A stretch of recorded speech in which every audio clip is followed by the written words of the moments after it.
Добрый день всем. Good morning, everyone. Speakers, would you kindly come up to the stage because we are going to start soon.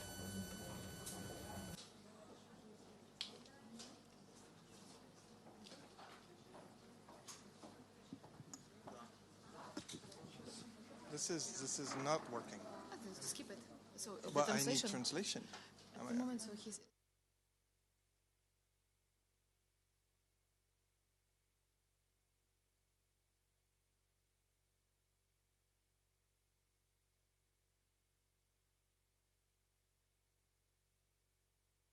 Good morning. I am super happy to be here today. We're going to talk about Diia City, and we're going to ask one very important question: is it worthwhile becoming a resident? And I have two distinguished panelists to try to answer this question, coming from very different backgrounds and doing very different things.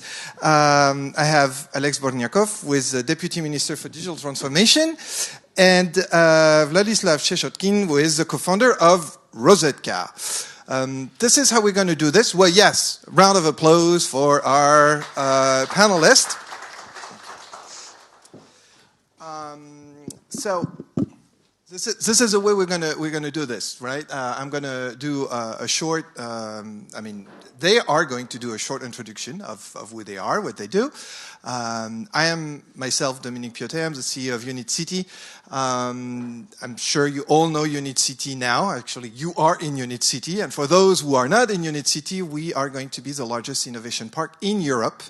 We're building 1 million square meter. We're going to have 30,000 people working and living in UNIT.City. It's a fun project. So, and by the way, you can be both a resident of Diia City and of UNIT.City, right? So, see, maybe it's worthwhile. I don't know. We'll see. And yesterday we actually opened an embassy of Diia City in UNIT.City in a building that is on the back. So if you have any question around Diia City, well, you can go there, and then that's an embassy. So they should help you, and they will. But without further ado, I would like maybe to ask Alex, and so we have translation, guys. So if you need translation, we have translation. I think you're going to do this in Ukrainian, right? Yeah. That would make total sense. Alex, please, just give us the pitch. Diia City. What is Diia City, and why is it worthwhile, according to you, to become a resident? По-перше, дякую. First of all, thank you, and a small addition. This is an embassy which was unveiled here in UNIT.City, and it represents the whole ecosystem. So should you have any questions, you can always come to our embassy and ask questions about Diia education, Diia different kinds of applications. With regard to Diia City, a short pitch to make. Probably I will start with the most important things. These are the best tax conditions for setting up your own business. Perhaps it's true not only for the Eastern Europe, for the whole of Europe. And it's cool that it is in our country. And from our perspective, this will transform our country into one of the leaders in IT sector. We are holding very fine positions currently, but we would like to become the largest IT hub in Eastern Europe. And Diia City is the project which caters to specifically, first of all, providing Ukrainian companies and the companies that would like to work in Ukraine the best taxation conditions, protection. We're introducing a lot in order to attract capital and investments very easily. It's just to keep it in a nutshell. That's all from me, Dominique. Cool. I just want to share with you a few numbers that I just read this morning. Actually, I knew those numbers, but they're pretty impressive. According to Open Data Bot, export of Ukrainian IT services increased by 35% in 2021. There is an increase of 40% of IT entrepreneurs working in the IT sector between 2020 to 2021. So it's it's really clear that IT is absolutely booming in Ukraine right now. And actually, we're lucky because we have an IT entrepreneur. Vladyslav, you're the co-founder of Rozetka.ua. So maybe exactly like Alex did, you can give us the pitch of Rozetka. I know you guys know Rozetka, right? Of course. But have you heard the pitch? No, we never really heard the pitch. How did they become a Rozetka? So can you give us the pitch?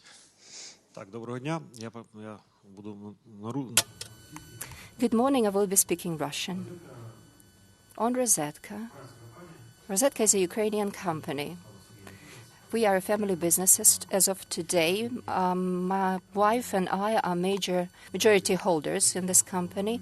Since 2018, we have been working with Prom.ua, and Rozetka is #1 marketplace in Ukraine, and Prom.ua is marketplace #2 in Ukraine.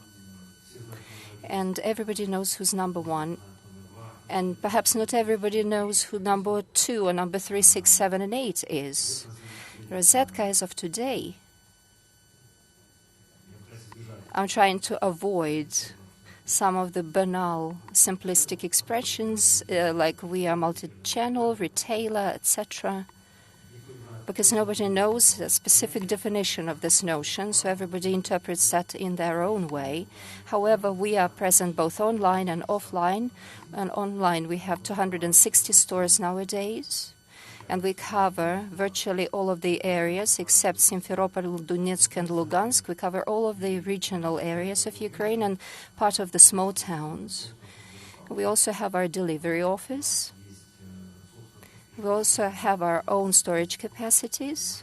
And as you may understand, we started as a data shop, and then we grew into a marketplace, and now we deal with real business things. We purchase things, we make forecasts, we keep storages of that, we make deliveries, and of course provide services as marketplace. We can also provide hosting for your goods. So it's very easy for you to start your businesses online with us. Now working for us are more than 7,000 employees, and of them, 1,200 are IT specialists. We keep growing speedily, and honestly, IT specialists are growing the fastest in their number, but we are most confused in this situation in terms of competition, which is growing. And, of course, salaries are growing hastily, and there's a dearth of people, a lack of people. In terms of IT, this is a battlefield that we are experiencing because, first of all, we are #1. And that's why all of the recruiters are focusing on us, and they try to headhunt from us different specialists. And on the other hand, just because they are lacking drastically for our growth, and this is creating, unfortunately, lots of trouble for us. And a lot of difficulty comes from the boom of IT in Ukraine, from the standpoint that the company that works as outsourcers, that sell their services abroad, they raise their demand for the personnel, and that's why we have to pay full price while working in Ukraine. I wouldn't like to say that we are surviving, but still we're struggling for the wallets of rather poor Ukrainian customers, and still we are trying to fish and hunt for those people who would like to work for the United States, Russia, or Ukraine in the final place. Well, and I'm here today because Diia City significantly covers us in terms of our IT specialists. And just for myself, just as probably all of you present here, I have to answer the question whether Diia City is necessary for Ukraine, or maybe another mode, another regime is necessary. Maybe something else will be helpful for Ukraine to develop faster. We will dig into this. But first, Alex, I would like to ask you a very pragmatic question. How do I become a resident of UNIT.City? Of Diia City. Of UNIT.City, I know. You come and talk to me. Of Diia City. How do I become a resident? Who do I have to be? So there's a certain category of companies that can apply. And how do I do it? Звичайно, Certainly. Everything will be very plain and simple. Why will be? Because we are anticipating voting for the taxation draft bill. We are waiting for 1 or 2 weeks. And after the taxation conditions are approved, the last reading has been approved already, so you can say the president will have to sign this draft law into a law after it passes through the Parliament of Ukraine. All of the conditions will become effective, but the law on Diia City has already been voted for, and the technical component is being developed by our team, and we are preparing a special portal where you will be able to submit your documents.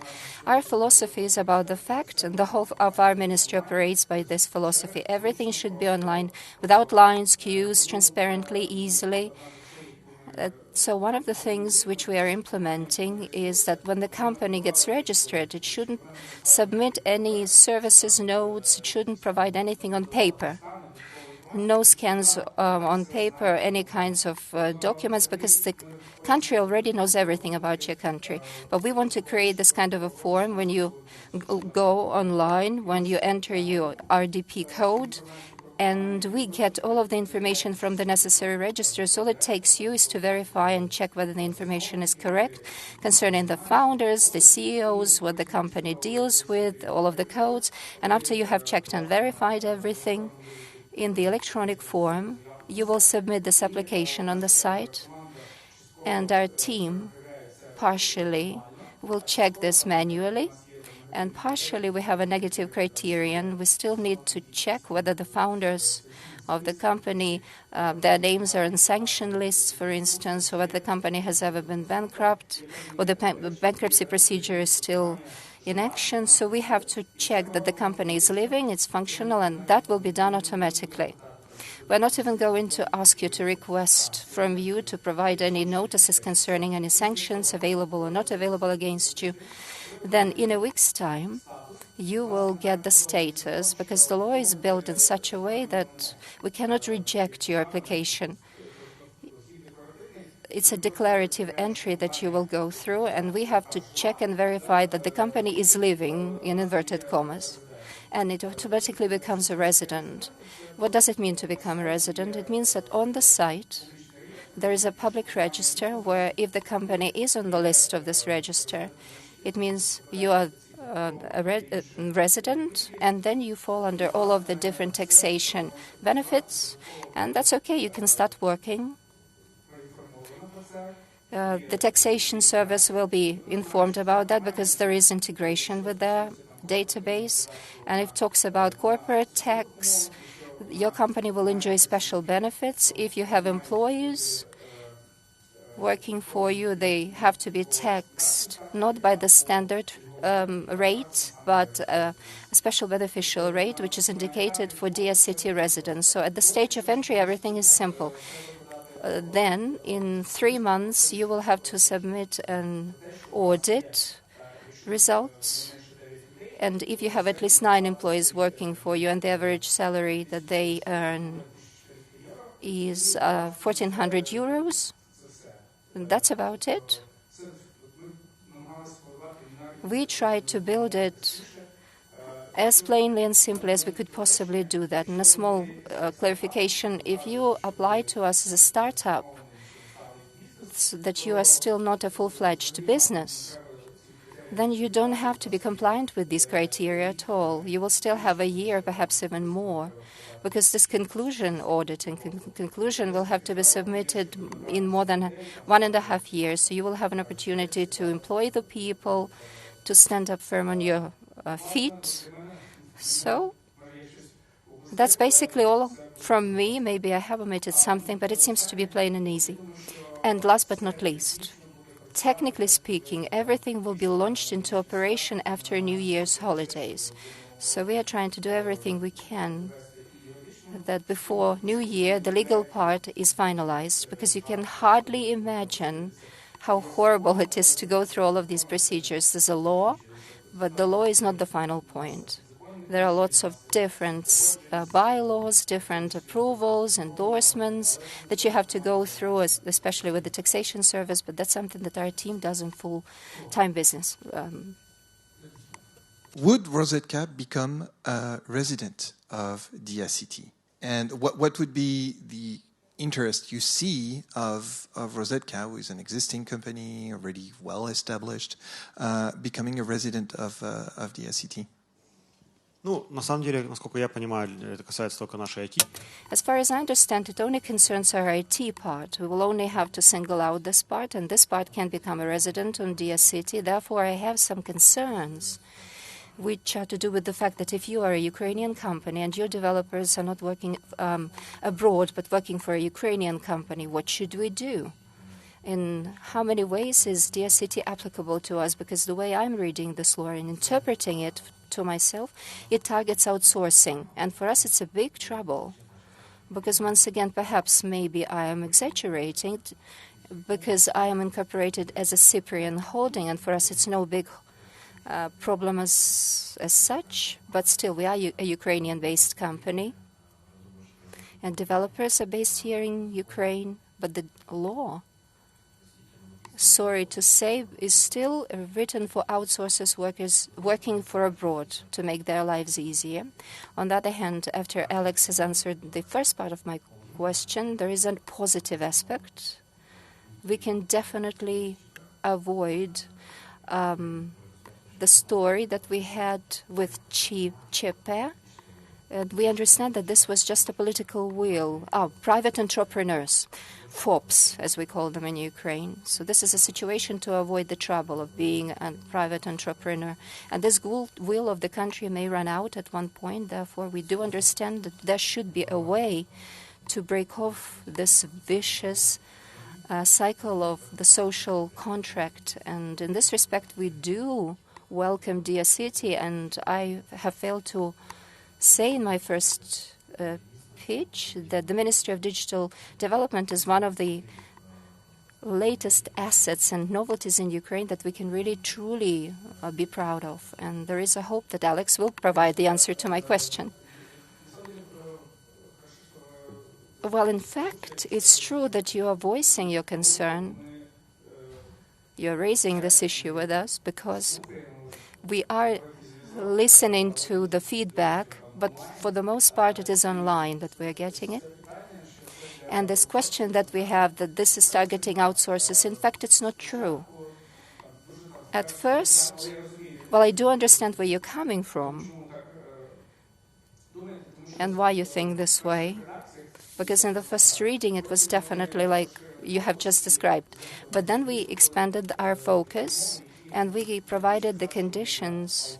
And I wouldn't say that they just target outsource or production companies or goods companies. We tried to cater for universal conditions. Nowhere in the law will you see any preferences for any kinds of businesses. In actuality, even if you look at the structure of how we talk about corporate taxation, we provided for the possibility of, first of all, to cater to the needs of outsourcers and product companies. What do I mean by that?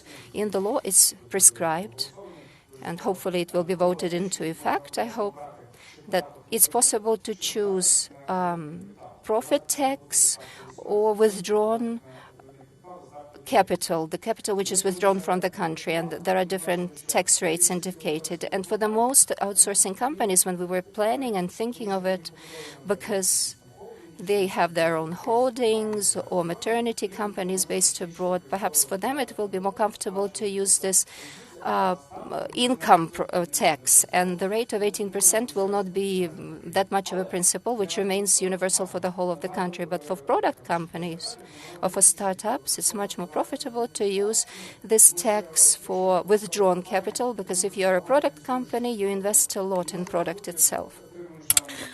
And you might get the income in 3 or 5 years. And you won't be able to return the investments all that time. You won't be receiving any income since you'll have a lot of expenditures on a day-to-day basis. And this capital tax would only be paid when you'll be receiving dividends, which is useful. Now, talking that the major parts of the Diia City, they're all about developing the product companies. And for the first time in the history of Ukraine, We've introduced the convertible loan, the liquidation preferences, the indemnities for directors for the other companies, what we call the norms of the English law. And the reason for that was that the companies working in Ukraine could be able to get the money in a prompt manner, as I have more than 15 years of entrepreneurship, and so attracting money for a venture or investment company, well, you would need to develop a whole structure for having that. While in the West, there is a safe agreement or convertible loan up to 4 pages, and you can attract up to $500,000 of USD.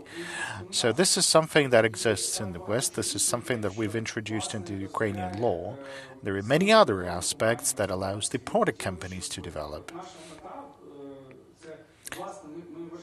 We believe that outsourcing business has produced the statistics, and the school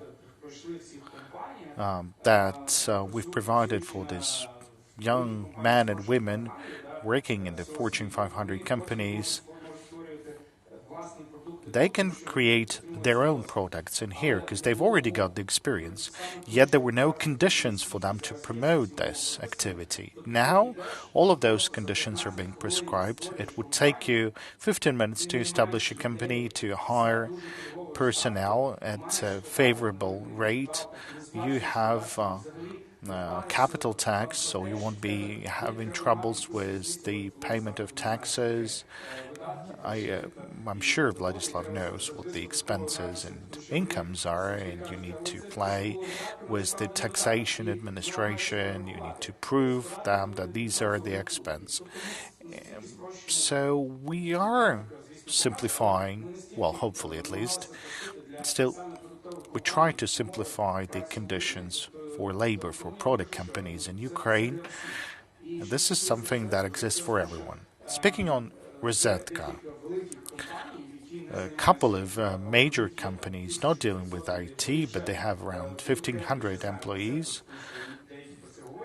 Some already talking about this because we are having connections. So they're separating their business in order to become residents of the Diia City and in order to move away from these private entrepreneurship options. And this is normal when there is a large IT component. We've talked about the Rozetka company. They are IT company or they are a retailer of some sort. And the same questions could be raised with regards to Amazon. We believe that it's more of an IT company, so we're happy to welcome you at that. It's now an IT company, it's like everybody wants to be an IT company. Even we work, okay, let's not go there. Vlad, what's your answer? Маленьке уточнення. Наприклад, Well, small specification. Rozetka has a business, like a marketplace business, and that's an IT. That's a platform. That's an IT platform. Yes, we can have a lot of debates about the IT company and its notion. Now, our purpose is to simplify, and your purpose as the state has to simplify the employment procedures, because there is not a single business that is not using the IT technologies in its activity. Any business, any business is using the IT technologies, and it's hardly we're hardly able to find any business which is not using IT technologies or IT experts. In my understanding, correct me if I'm wrong,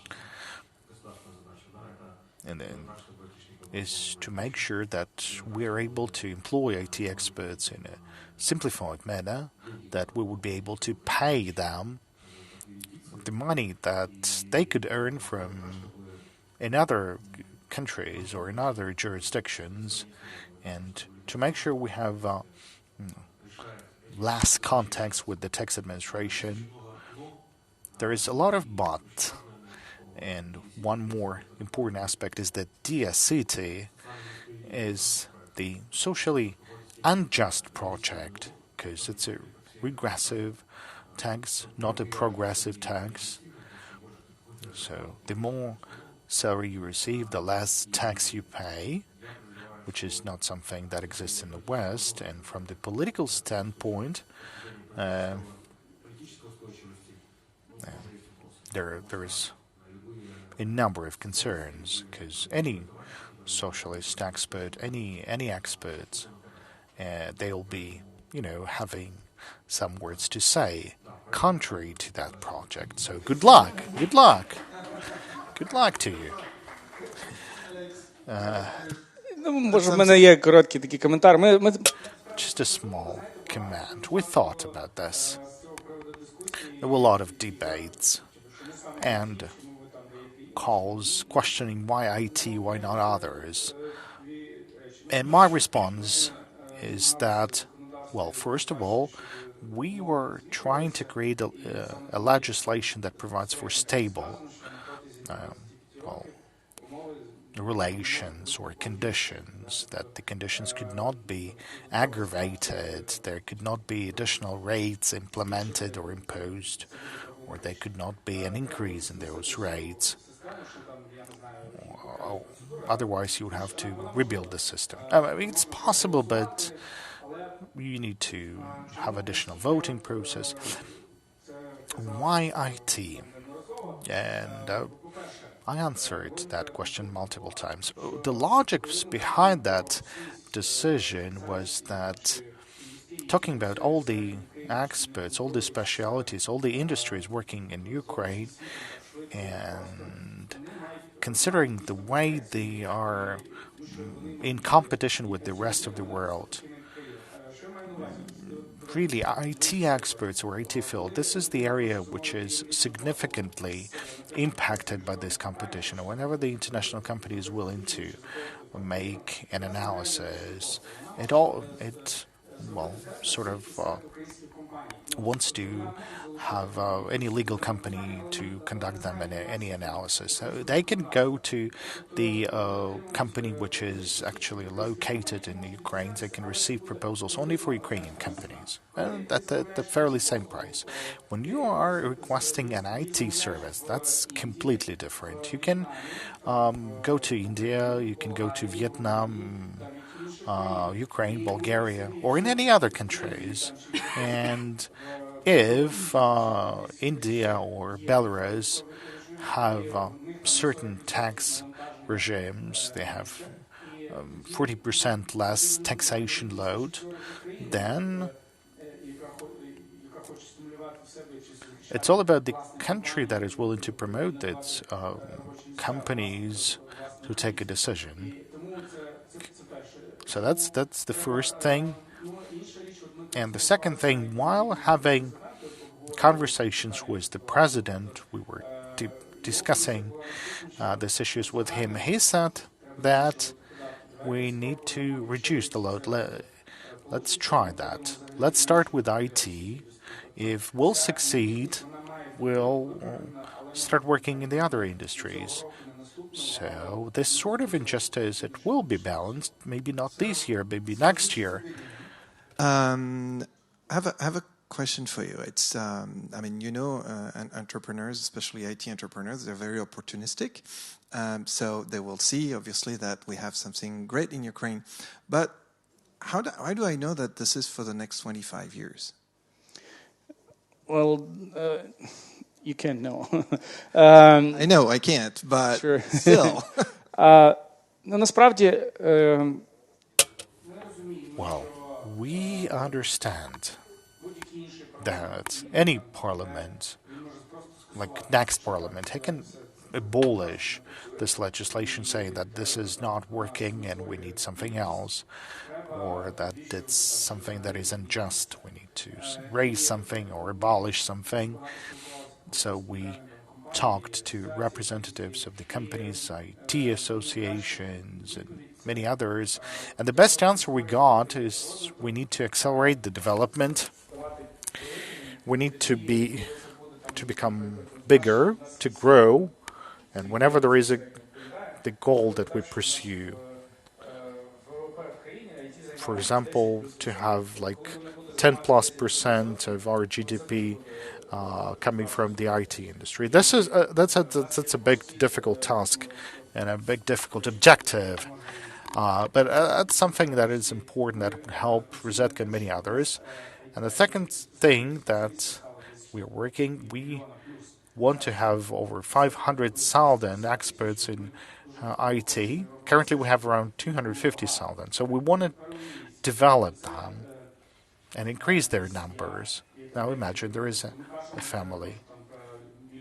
And we're talking about million and a half people engaged in this industry, working in this industry, and that's the best prerequisite for maintaining the conditions unchanged and for having this regime stable.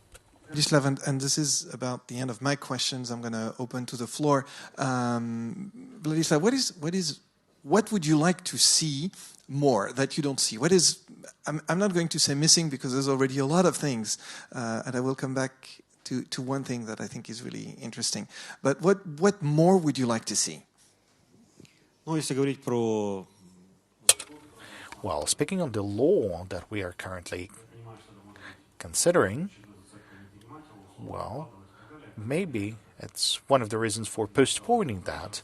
So this should not be related to only IT experts, but the engineers as well.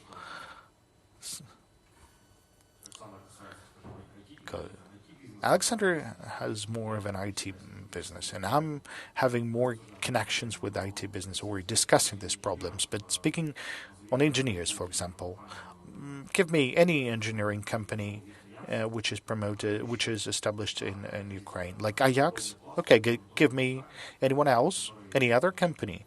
Now, that's the largest gap that we are not properly fulfilling. It's something that is developing the whole world. And it's at the crossroads between the creative, engineering, and many other industries. It's something that develops the country. It's something that works for the better of everyone.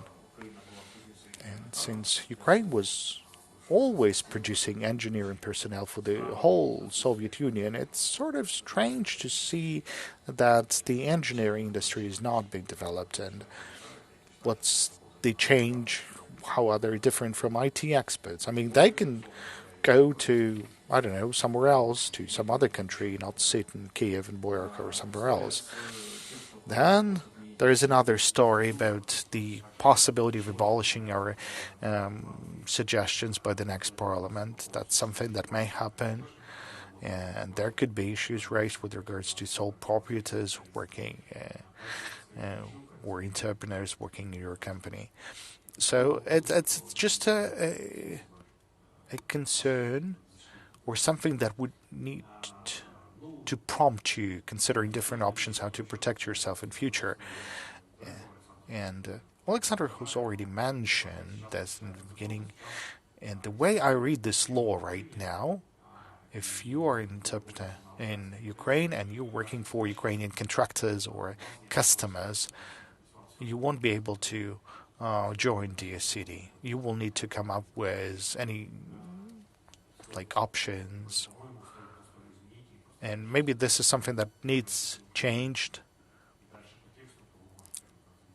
because maybe you need to think of what would you need to take to become a Diia resident. Oh, I don't know about this.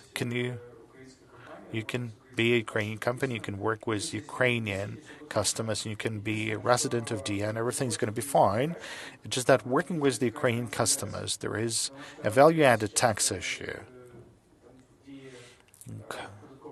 Because in Ukraine, there is a tax benefits for IT products, meaning if you're producing a product, you're not paying the VAT. But if you're producing a service, then you'll be paying the VAT. So some companies that are producing their own consulting products, they're issuing the invoices. And I saw that with my own eyes. So part of the invoices goes with VAT, well, part without the VAT. So it's not that the Ukrainian company would not be working with the Ukrainian customer. And it's possible the law does not prohibit them and does not prohibit the Ukrainian company to become a Diia City resident and to work with the Ukrainian customer. But that's allowed. But you have to take into consideration this aspect. And if you don't know about this, you might get in trouble later on. So that's more of an accounting issue, and it's definitely not prohibited under the law. Any more question I wanted to talk about IP protection. I wanted to talk about stock option because I think it's really cool that will be permitted in Diia City, and that's a great incentive for people who start startups. But that's good to keep questions open. Actually, you can go to the embassy, you can go online, and actually we have a full morning, so you're going to have more time to ask questions. But I want to open to the floor. Guys, questions to our panelists. Now is the time. And I have a microphone right here. Тут є питання.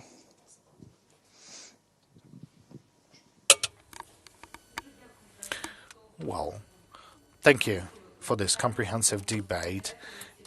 And there was a question about 26.1 about the tax benefits for products. Do you plan to prolong that, tax benefits for IT products?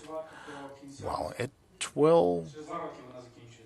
will stay until 2 years more, so until the 1st of January 2023. So we have one more year. Well, we support the idea of prolongating this tax benefit, but according to my information, or at least I asked the Taxation Committee for their position, and their position as of now is not to prolongate those tax benefits. They believe that everyone has to pay the VAT. That raises a question. I mean, if you are exporting the services, then you are not paying the VAT by default. So any company working inside the country would need to pay the VAT, and we have this on our agenda. We know that this issue should be raised in the first quarter of next year. Our idea was, let's launch the Diia City, because we have a lot of work to do right now. So when this issue will be launched, we will return and have more discussions on the issue with the VAT payment. Hello, and thank you for this interesting discussion. Have you considered the issue of the attitude towards the history of existing companies? In Ukraine, there are companies that have been operating for a certain period of time. If they will be joining Diia City, then certain types of relations will become more transparent, and how the regulating authorities are discussing with you this issue, particularly with regards to the companies that are working in Ukraine already and have direct cooperation with IT experts. Some of them, it's true, say that we are in shadows. We may have a company that, well, if this is some kind of liability limited companies, there are some people that work as private entrepreneurs and they're not willing to come out of these shadows. And it's really sad. If some 20 years ago the country would treat them very poorly and badly, I understand why they would do so, but there is still a part of the companies that, on the contrary, say, it's difficult for me to raise capital. I want to have this M&A, And I have to show it, and there's nothing for me to show. And I have just a handful of private entrepreneurs working for me, that's it. So what my point is about the trust. It's a matter of trust. I do not expect you, right from day one, to have a whole bunch of residents in Diia City, but we still have a list of the companies who are willing to become residents, and we will start with those that in one way or another want to show transparently the structure of their ownership, operational structure, how many employees they have, etc. Next, it will be our part, our responsibility to demonstrate to other companies that the companies that have been daring enough to become residents of Diia City, there's nothing dreadful happening to them, and I hope there will be a new wave. That's our vision, but we can also see the same, that there are some fears. And on the other hand, if taxation starts to come to these people that work as private entrepreneurs and bother them, you can understand that they will be in a very bad situation indeed. Next question, please. Good morning. I have a question to Oleksandr. Can you please tell us what strategy you see for counteracting conditional abuses that may happen on Diia City? What do I mean by that? As it has been stated, it's hard to say whether the company is an IT company or whether it's not an IT company.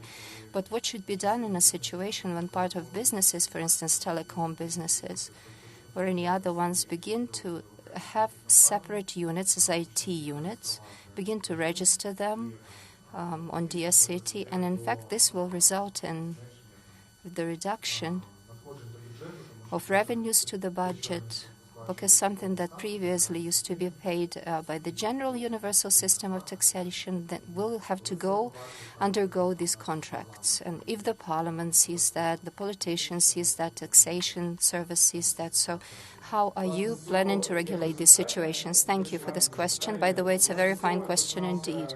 This is how actually we began to do our analysis when we began to build Diia City. And I remember myself counting back then and thinking, what should be done to make this singling out, this separation, and the average salary, as I said, that it should be $1,400 approximately. This is the average salary across the company. This is the main safeguard. Why? Because when we were doing this preliminary analysis, it turned out that in Ukraine, the average salary is much lower. So we took a look and we thought, if we take an average Ukrainian salary and subtract 18% from it, or maybe 22% given the tax, doesn't matter. And then if we take the salary, which is average for IT sector, and subtract 5%, then it will probably be the same. Therefore, you are welcome to transform your companies into IT companies, but do reflect that the average salary across your companies $1,400 for 1,000 people, for 3,000 employees. Just reflect that in your documentation.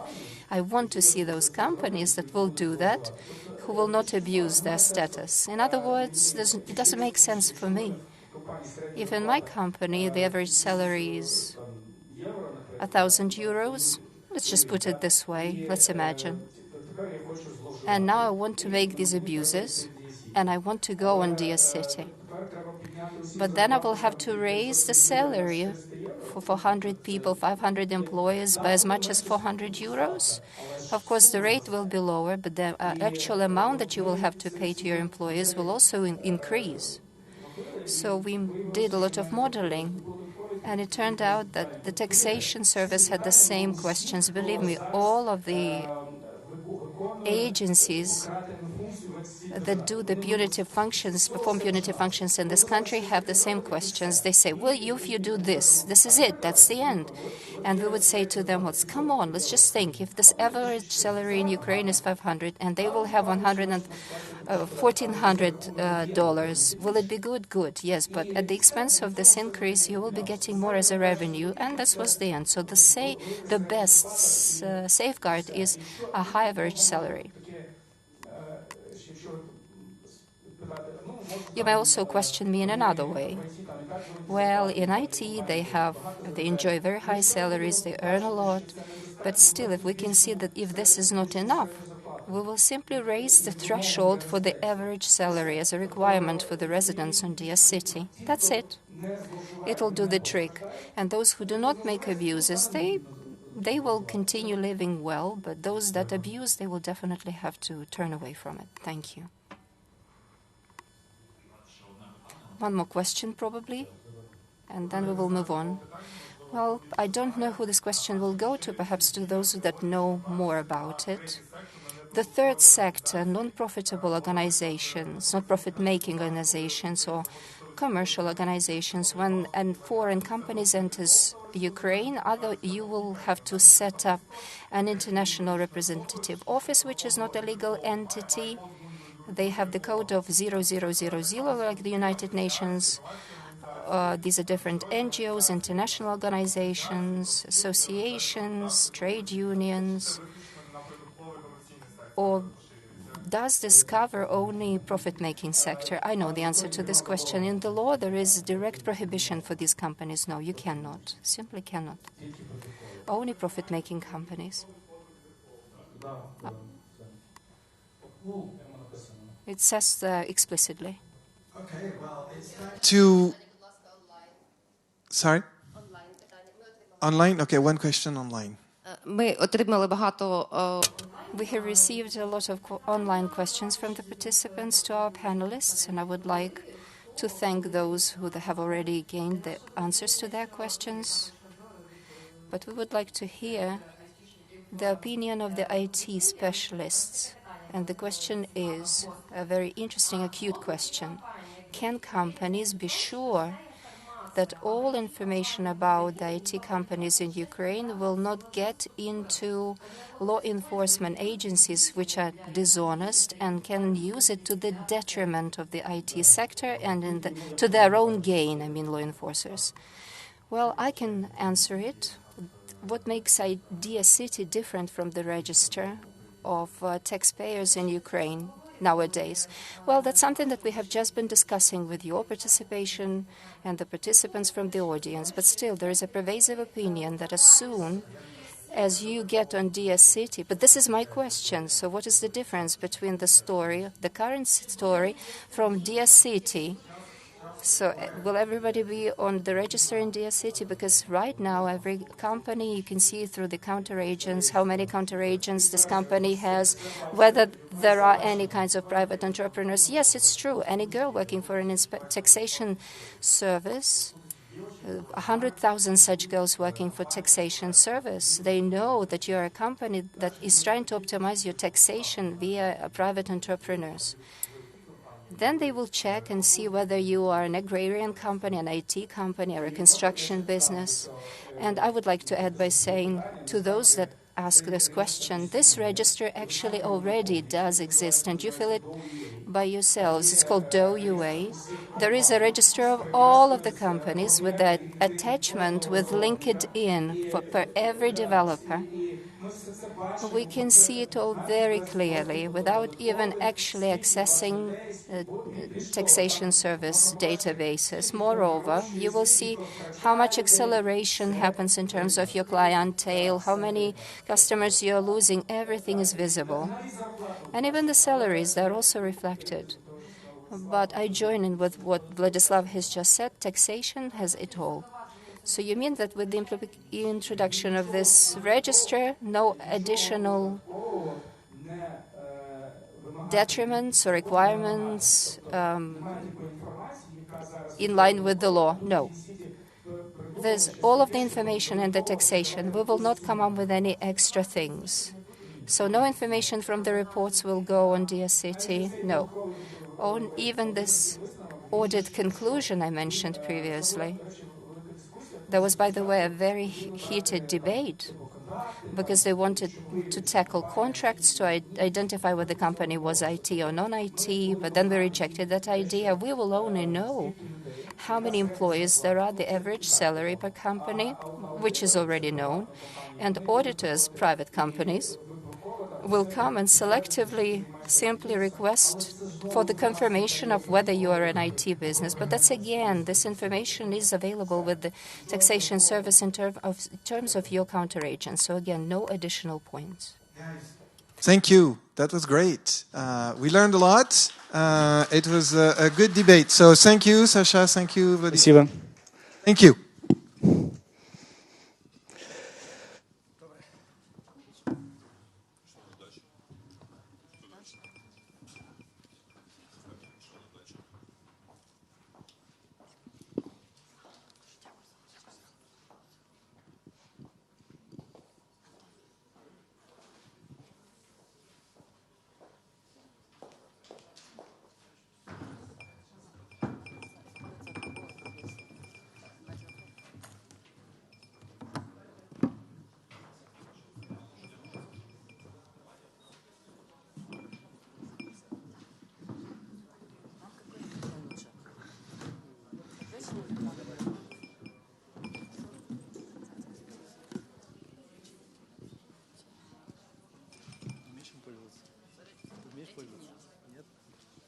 Раз.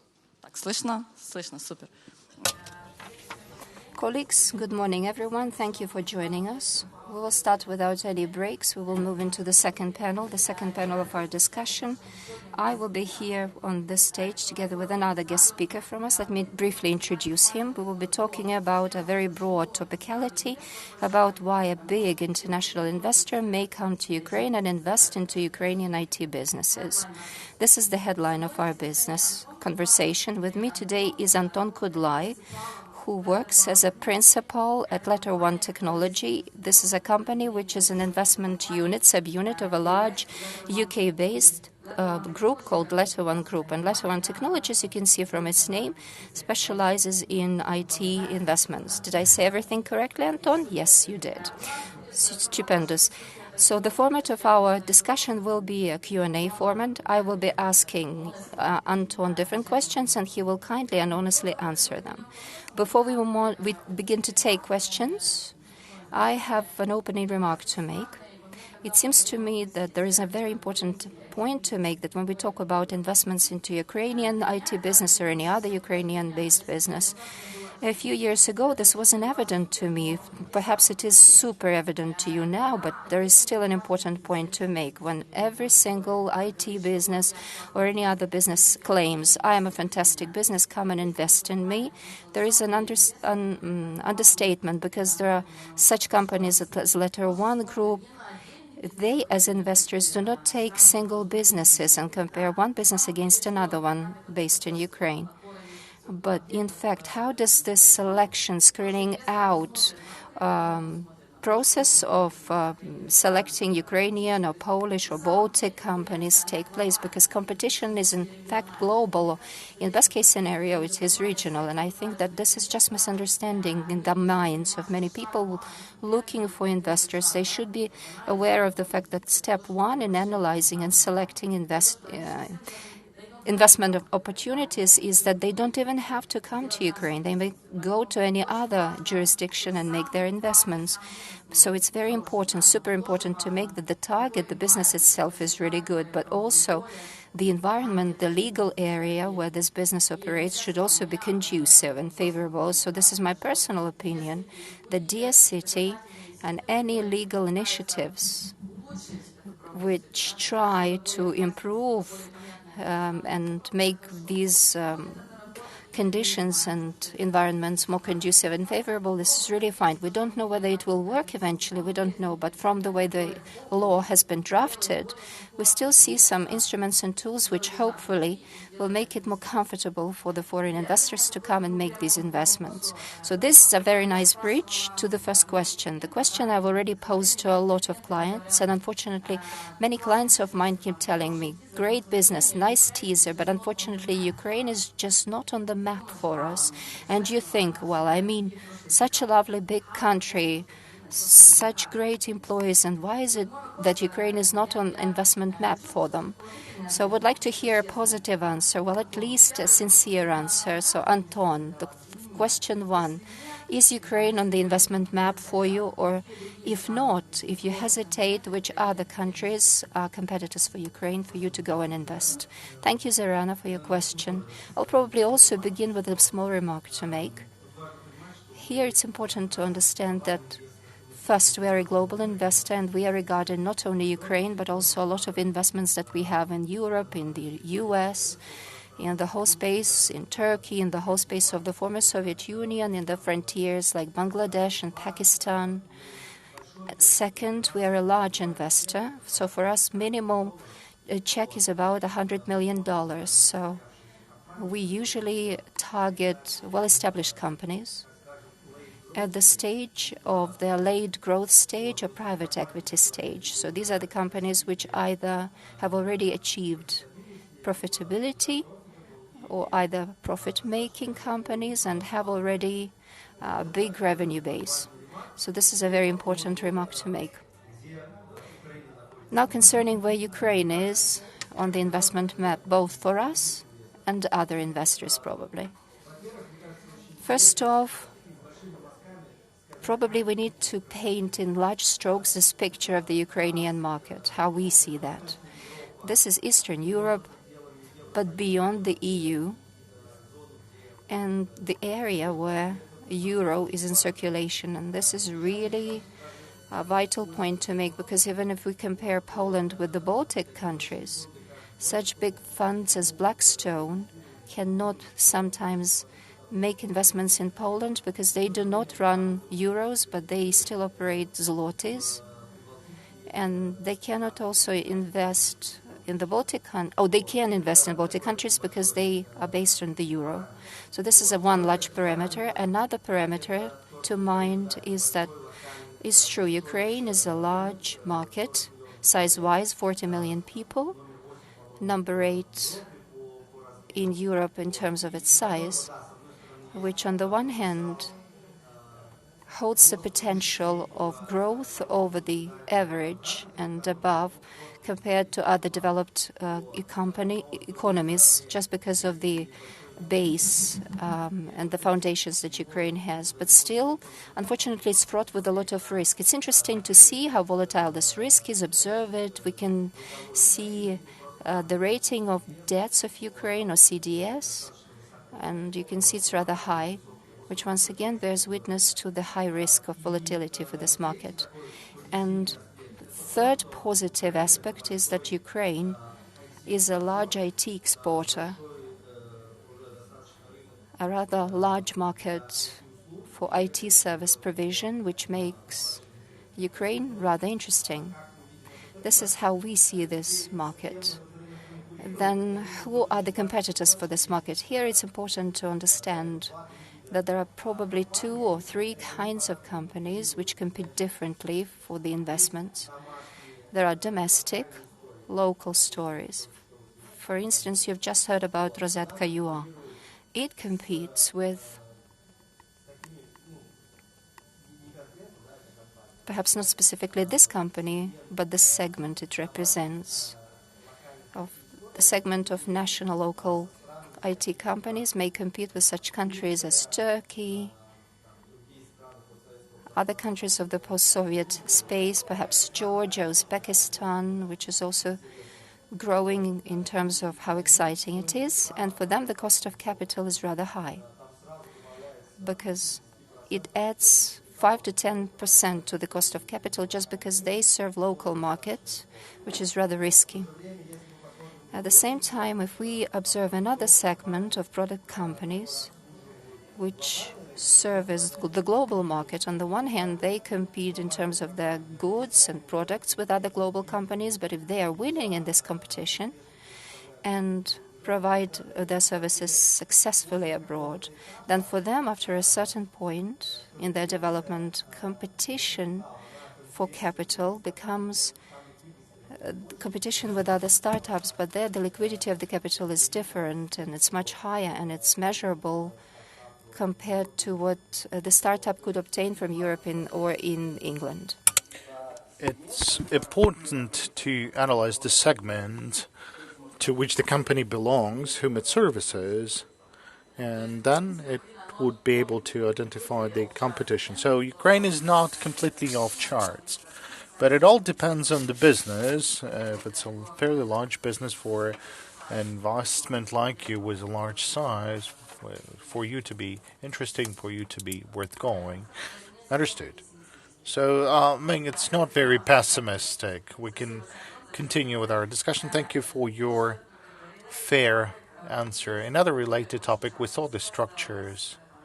Now it's less popular, but it was super popular in the past whenever there is a company in Ukraine, all the developments on the products are in Ukraine, all the teams in Ukraine. But investors tend to say that I'm not going to go here, I want to invest abroad.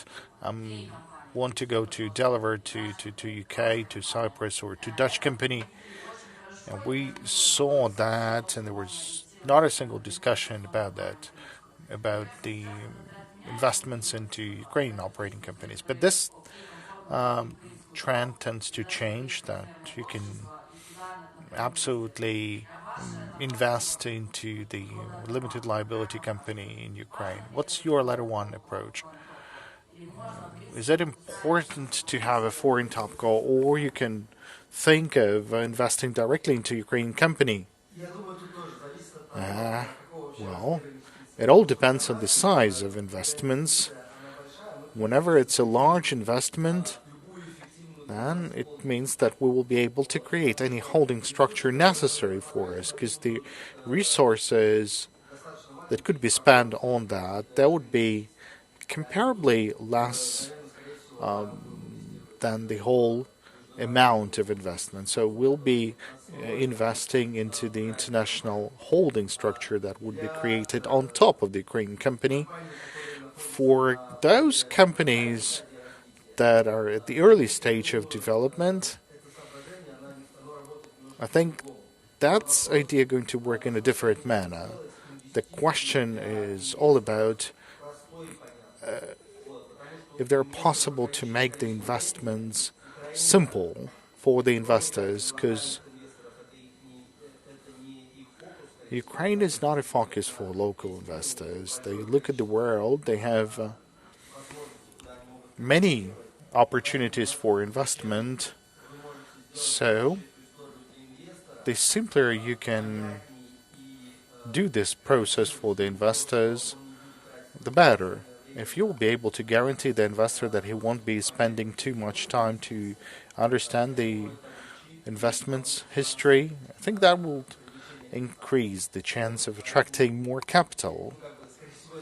So I'd say the question goes back to you.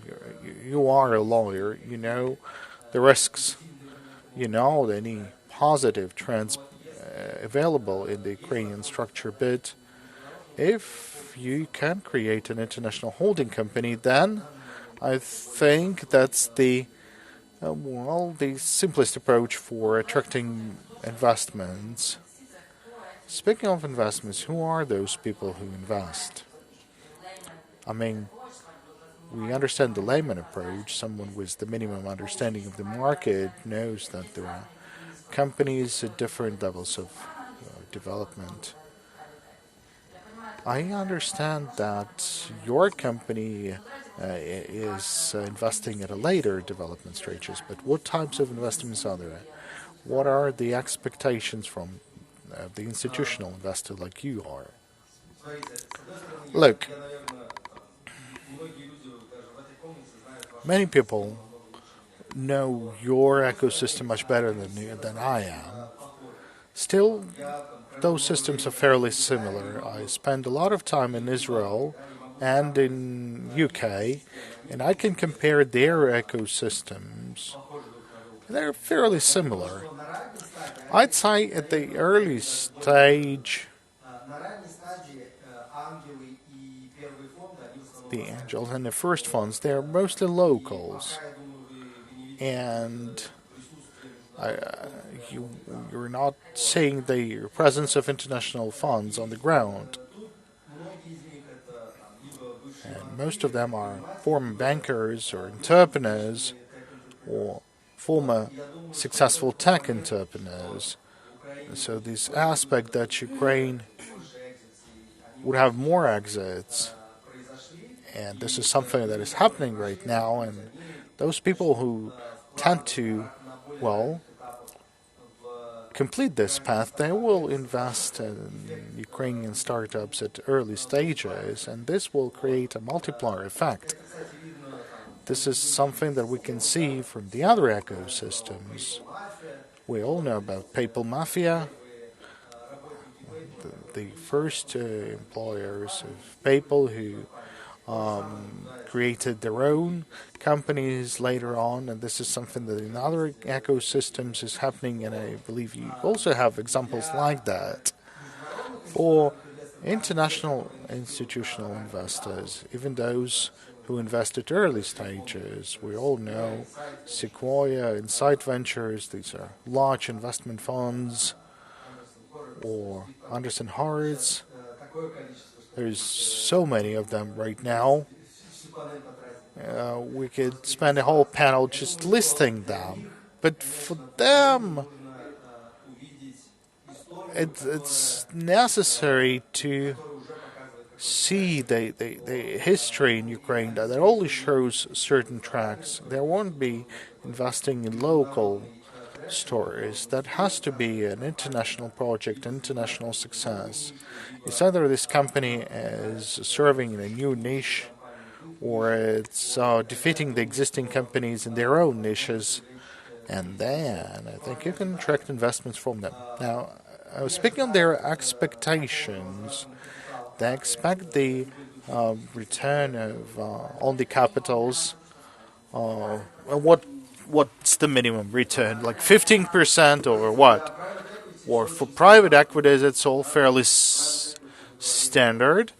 Speaking on private equities, we're talking about 20 plus. That's light stage usually. So in that case, we have 20 plus or double X. For VC, there's the same indicators like 20 and double X, but they target their investments much higher. I mean, speaking of private equities, you can have, or you cannot lose any companies, but in others, you can make losing like 30% out of the whole investment. So any specific company would have to produce a more return capital. That's good. In some cases, like, there could be 20 companies and 18 of them would fail, while 2 would be successful. So they need to make 10 times. That's right. Okay, I will sort of summary what we've touched upon. So what sort of business should it be for it to be interesting? And the other extremely opposite situation.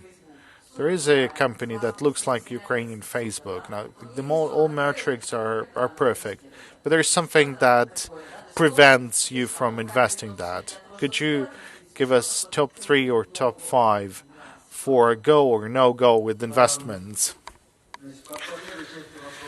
Well, speaking of the first part of the question, we look at 5 things. The team,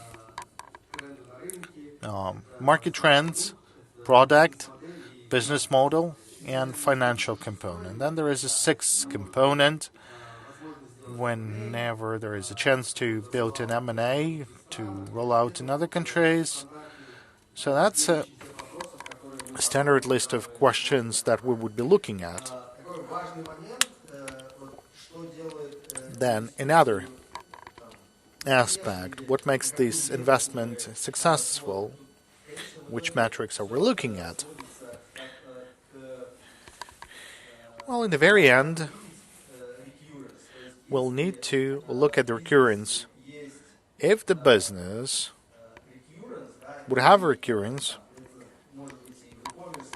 it could be in e-commerce, in B2C, in B2B, whenever the customers are starting to buy this product more and more, using that product.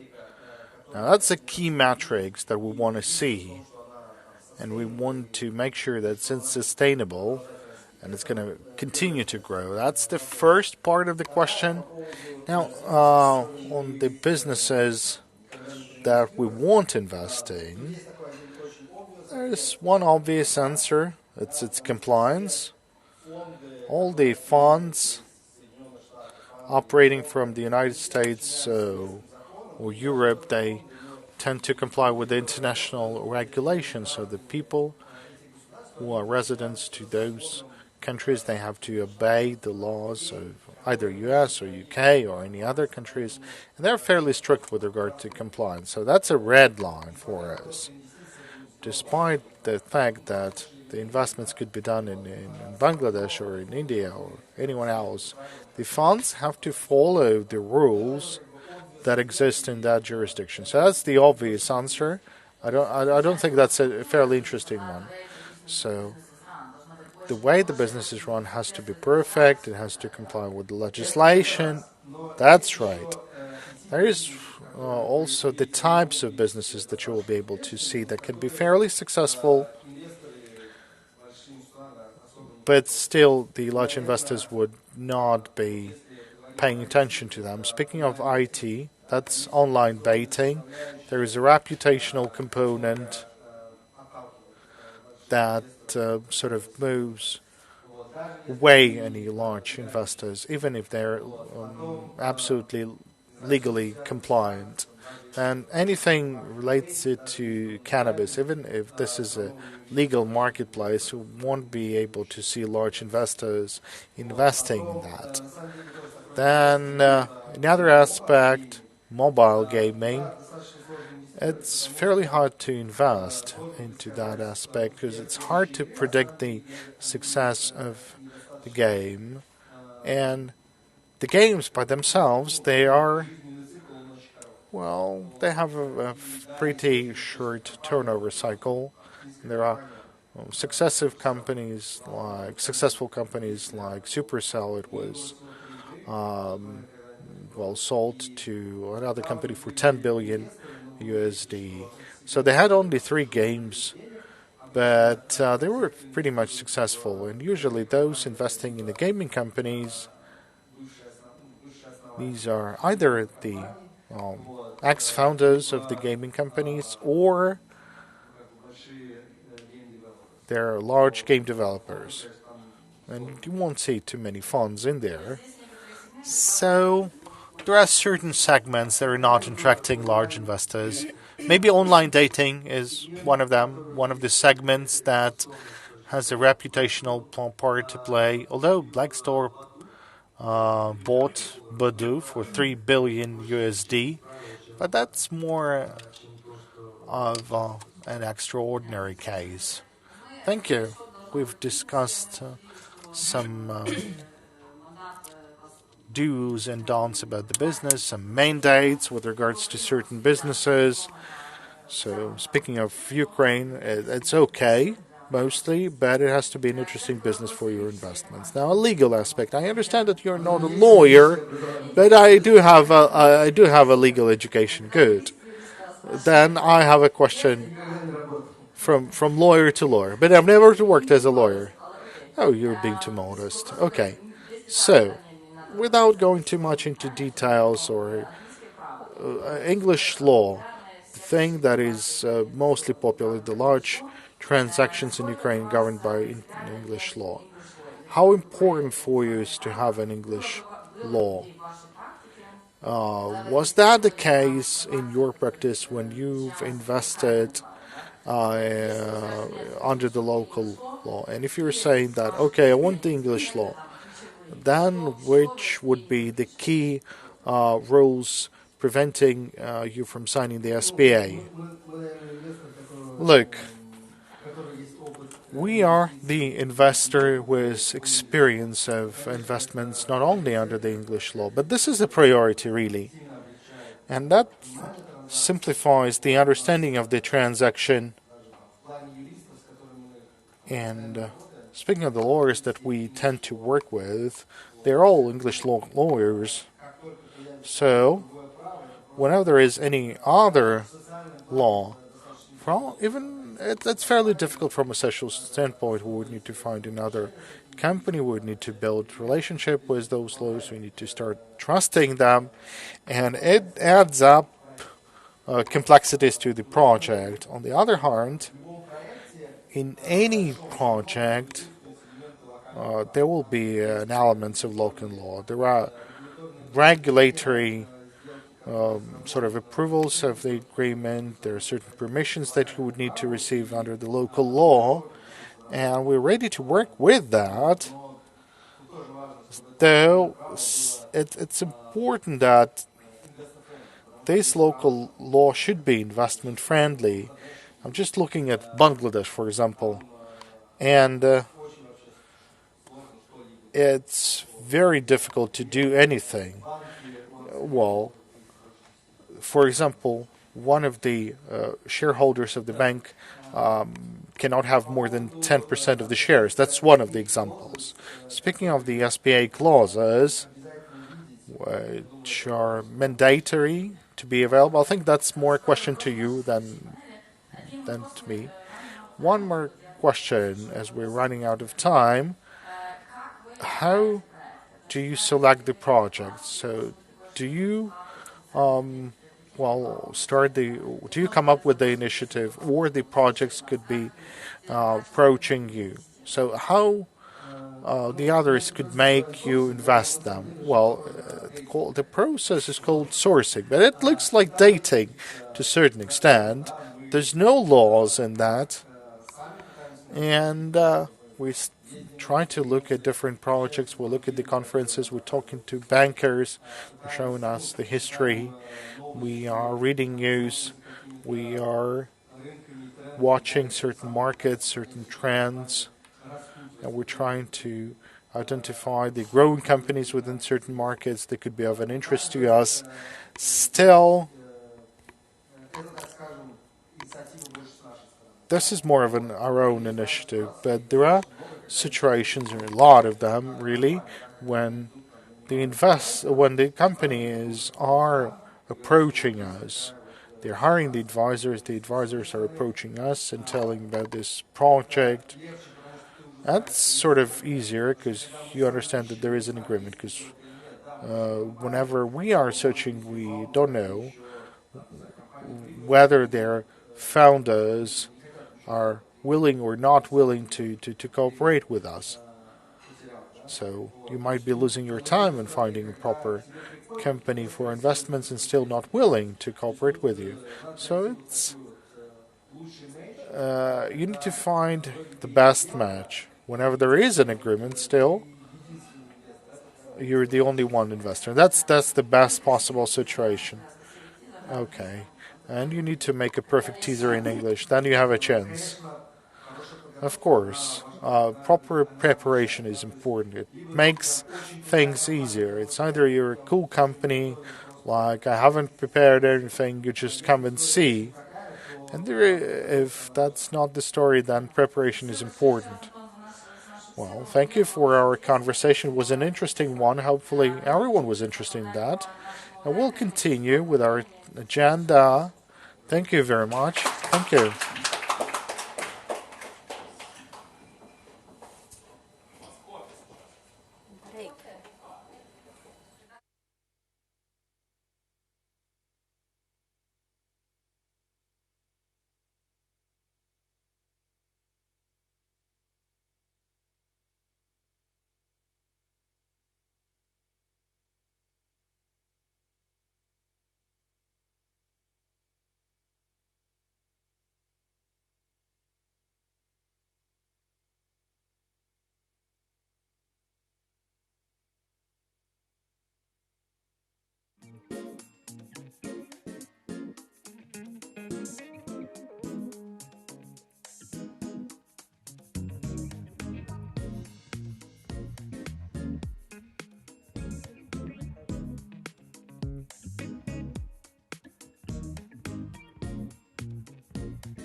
Будь ласка, допивайте каву і чекаємо вас з нетерпінням, оскільки в нас графік вимагає продовжити наш захід.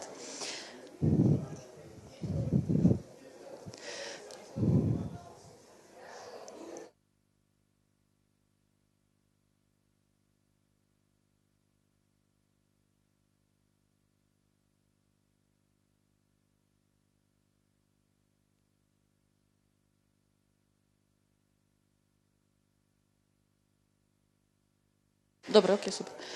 В третій панелі, як ви бачите з назви і тематики, ми будемо говорити про англійські інструменти англійського права. Я буду розповідати про це англійською. From the topic of this presentation, you see that we will be talking about English law. So I will be speaking in English. This session is primarily for investors, right? So what instruments are there to make it interesting for the investors to come and invest into a Diia City company? As an introduction, so we all know the name of the law. That's the Diia City law. There are two Diia City laws. One is the tax and one is the non-tax law. So the name you see there, the title, that's the non-tax law. It came into effect, already is in effect, was passed in July. Officially, it's called, on stimulating development of the digital economy of Ukraine. So in this law, apart from various clauses about how you actually become a Diia City resident, what you need to do, what are the criteria and so on, there's an interesting Rozdel.ua, or chapter 6, and that's what we will discuss. You see 6 bullet points there.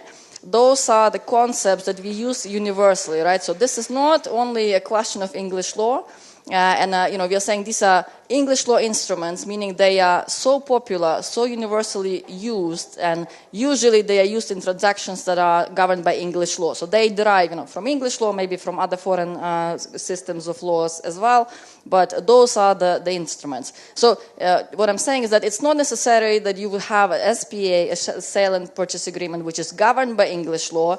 What this law, the Diia City law, purports to do is to give you those instruments in Ukrainian law as part of Ukrainian law. So for example, and this is for lawyers, if you don't have what's called a foreign element to your contract, you don't have a foreign party, and hence you cannot use foreign law to govern the contract, you presumably would still have all these instruments, and you can put them into a Ukrainian law-governed SPA, and there they are for you to use.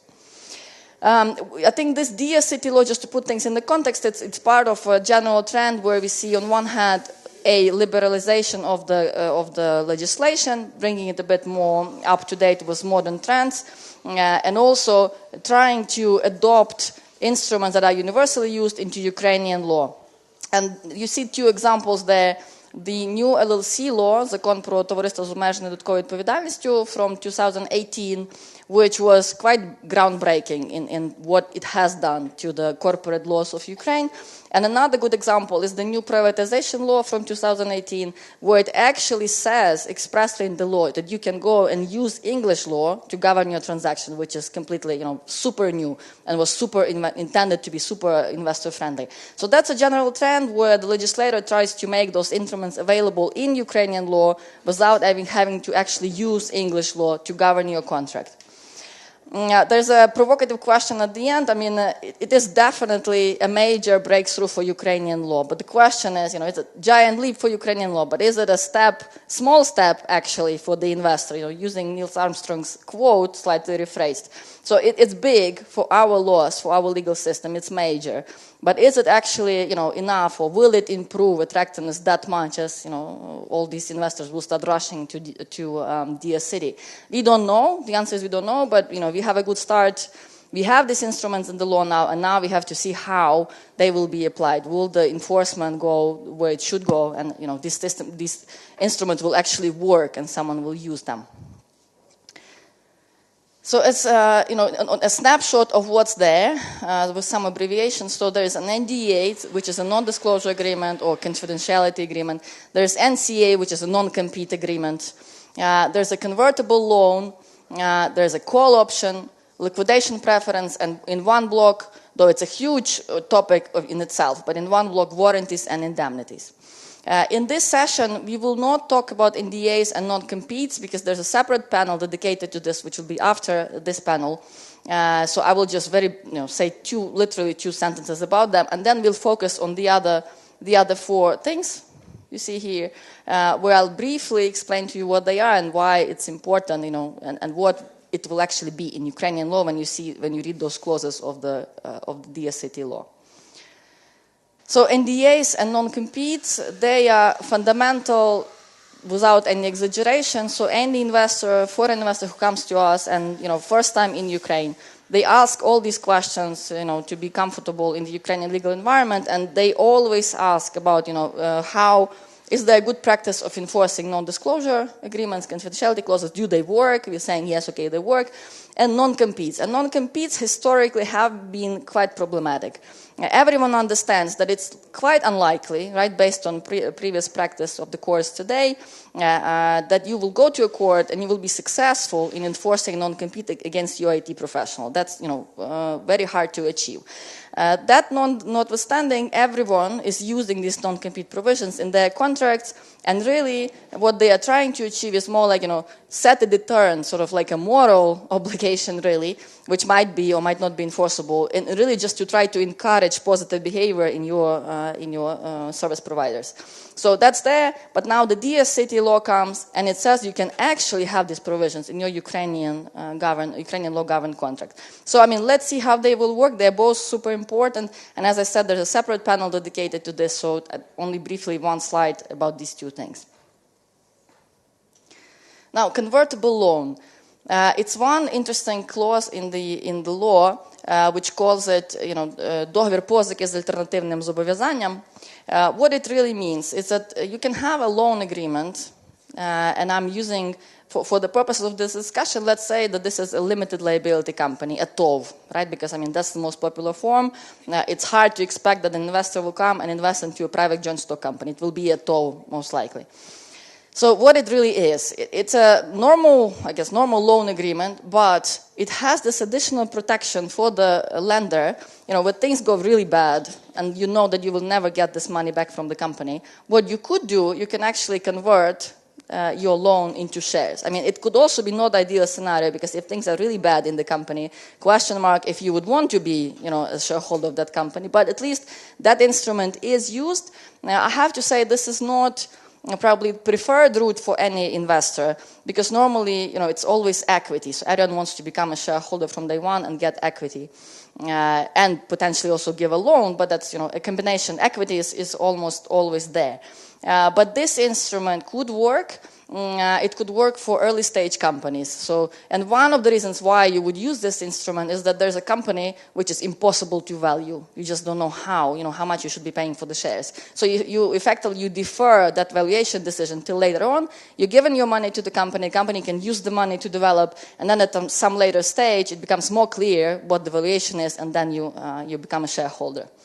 It is certainly a way to mitigate risk, because instead of just giving a loan and having no prospect of returning it or having it returned to you, you actually can get at least shares in the company, and I guess at least try to do something with the company to turn it around, to be able to save your investment. Now, this mechanism, the contractual mechanism, will never work unless you have the corporate side, which helps make it happen. And the corporate side, thank God, is there. It has not been there for a long time. And 2018 LLC law, which I mentioned, which was groundbreaking, one of the great things it did, it actually removed constraints to do this debt-to-equity swap thing. So effectively exchanging your debt, contributing your debt into equity and obtaining shares in return. This wasn't possible before, it is possible now. Of course, this is not an automatic process. You cannot make it happen just without any cooperation from the borrower, because for debt to equity swap, you would need your usual corporate resolutions. You need to increase the capital, you need to attract the capital, and you need to pass another resolution which will approve the increased share capital. So you still need, of course, some cooperation. So this is not automatic tool which you as a lender, you will just implement and that's it. So your borrower needs to be cooperating with you. So overall, it's not that this is impossible the way it is now, even before the Diia City law. But convertible loan agreements, we haven't seen too much of them.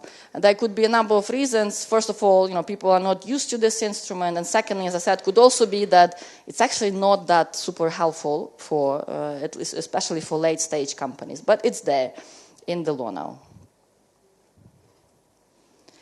A call option, that's another sort of, I would like to say, the new thing introduced, but it's not quite new because we have the new LLC law, which for 2-3 years already had this clause. I think it's Article 7 in the LLC law, which says that it's okay to have in your shareholders agreement, your corporate agreement, a clause which will say that you have, as a shareholder, you have to sell your shares if something XYZ happens, or I as the other shareholder have the right to buy or to force you to sell your shares to me. So it can be very useful in a number of scenarios, again, where there's a bit of unclarity. I, as an investor, am not sure, do I actually want to buy 50% in this company or not? Maybe I'll start with 30, and then potentially if the company is doing well, I'll buy additional 20. So that's one of those mechanisms. In any large, proper shareholders agreement on English law, most likely you will have not just the call option, which is option to buy, to force someone to sell their shares to you, but you also have a put option, which is option to sell, meaning that I, as an investor, I bought some shares and everything is really bad in this company. I want to get rid of them. I have the option to put my shares to you and to sell them to you, and you have to buy me out and return, hopefully, my investment to me. So those are the two options. Right now in the Diia City law, it's just the call option. Not necessarily clear why, but at least something to start with. We have the call option now. Liquidation preference. So there's liquidation preference and another one, which is two really important blocks. Again, we are talking about the Ukrainian LLC, so Ukrainian TO, which does not issue shares, which does not have different classes of shares. It's important to understand. But any investor, any sophisticated investor who wants to invest at the fairly not super early stage, what they will ask of you is to give them preferred shares. So shares which are voting, carry the same entitlements as ordinary shares, but have some better enhanced entitlements in relation to a number of things. For example, upon liquidation. What it means, this liquidation preference, that if I invested $100 in a company and the company is going bust and there's $300 left to be distributed between the creditors, I, as a holder of preferred shares, after the creditors have been paid, if something remains to be distributed between the shareholders, I, as a shareholder, as a holder of preferred shares, have the right to get my money first out of the company, and only after that, if there's something remains, the other shareholders will get something. So it's a super useful instrument to have. In all venture capital transactions, universally, I think 95% of transactions, you will have this in some form or another.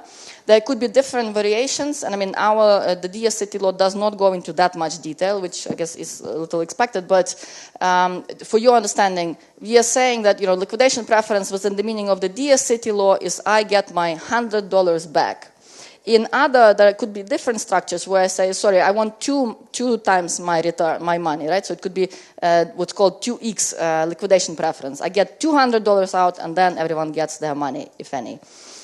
There's also a distinction between participating and non-participating liquidation preference, which means is that, using some numbers, I get my $100 out, and there's $300 remaining for the other shareholders.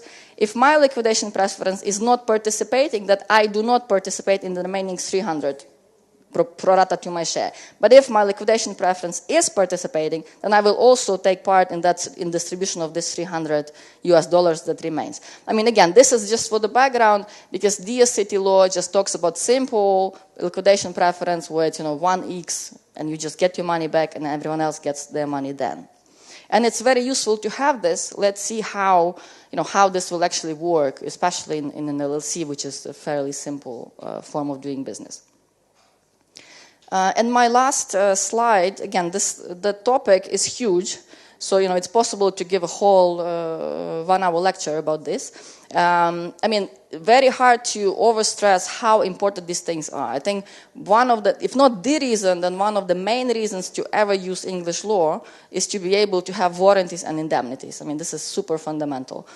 We have in the past, 10 years ago, 15 years ago, when we tried to sort of replicate these things in Ukrainian law contracts, we would say something like, oh, these are the things that are super important for the contract to be entered into, to try to sort of achieve the same effect in Ukrainian law that you have in English law for warranties, but clearly it doesn't, it's not quite the same.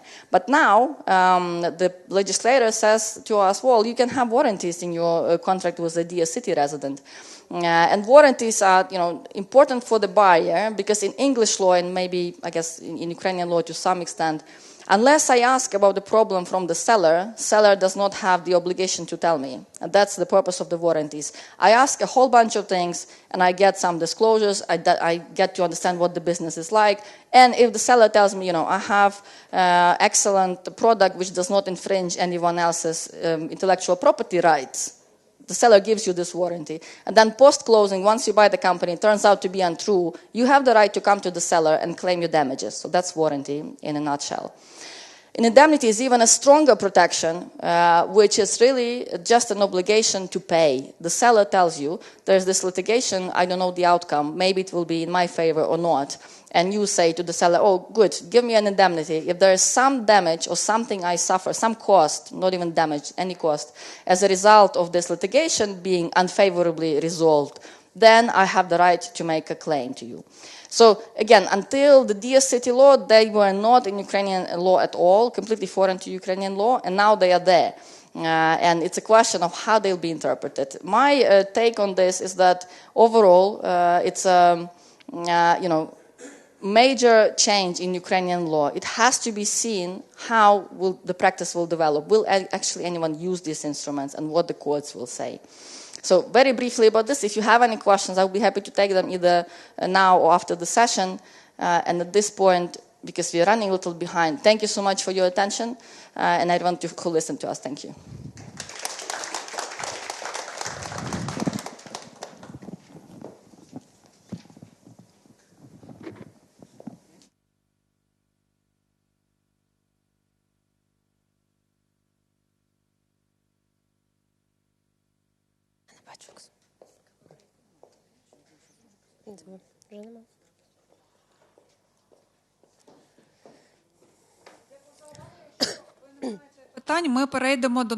Okay, if you don't have any questions, then we'll start another session on our agenda.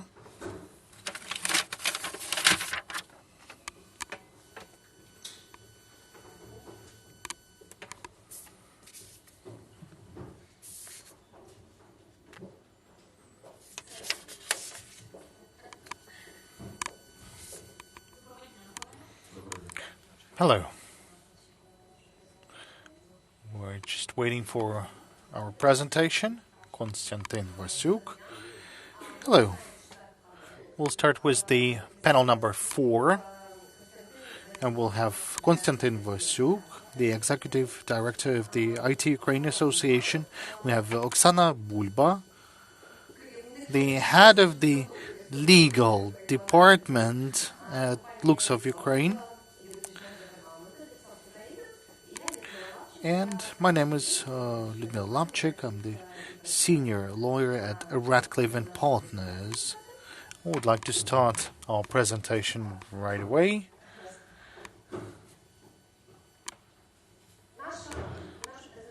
And our presentation shall be dedicated to non-compete and non-solicitation, intellectual property and gig contracts. Anything to change in this matter, whether there is a limit of perfection. So we decided to reduce that topic to 3 words. It's only the beginning. Let me face you.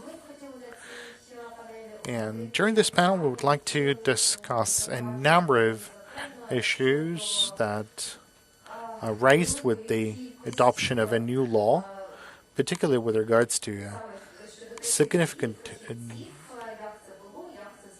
number of aspects that are being changed, any positive, any negative outcomes, particularly for the experts of the IT area. As we know, the IT companies are using two forms of employment. There could be contracting the entrepreneurs, and currently over 90% of the employees are cooperating with the IT companies by means of contracting the entrepreneurships. And then the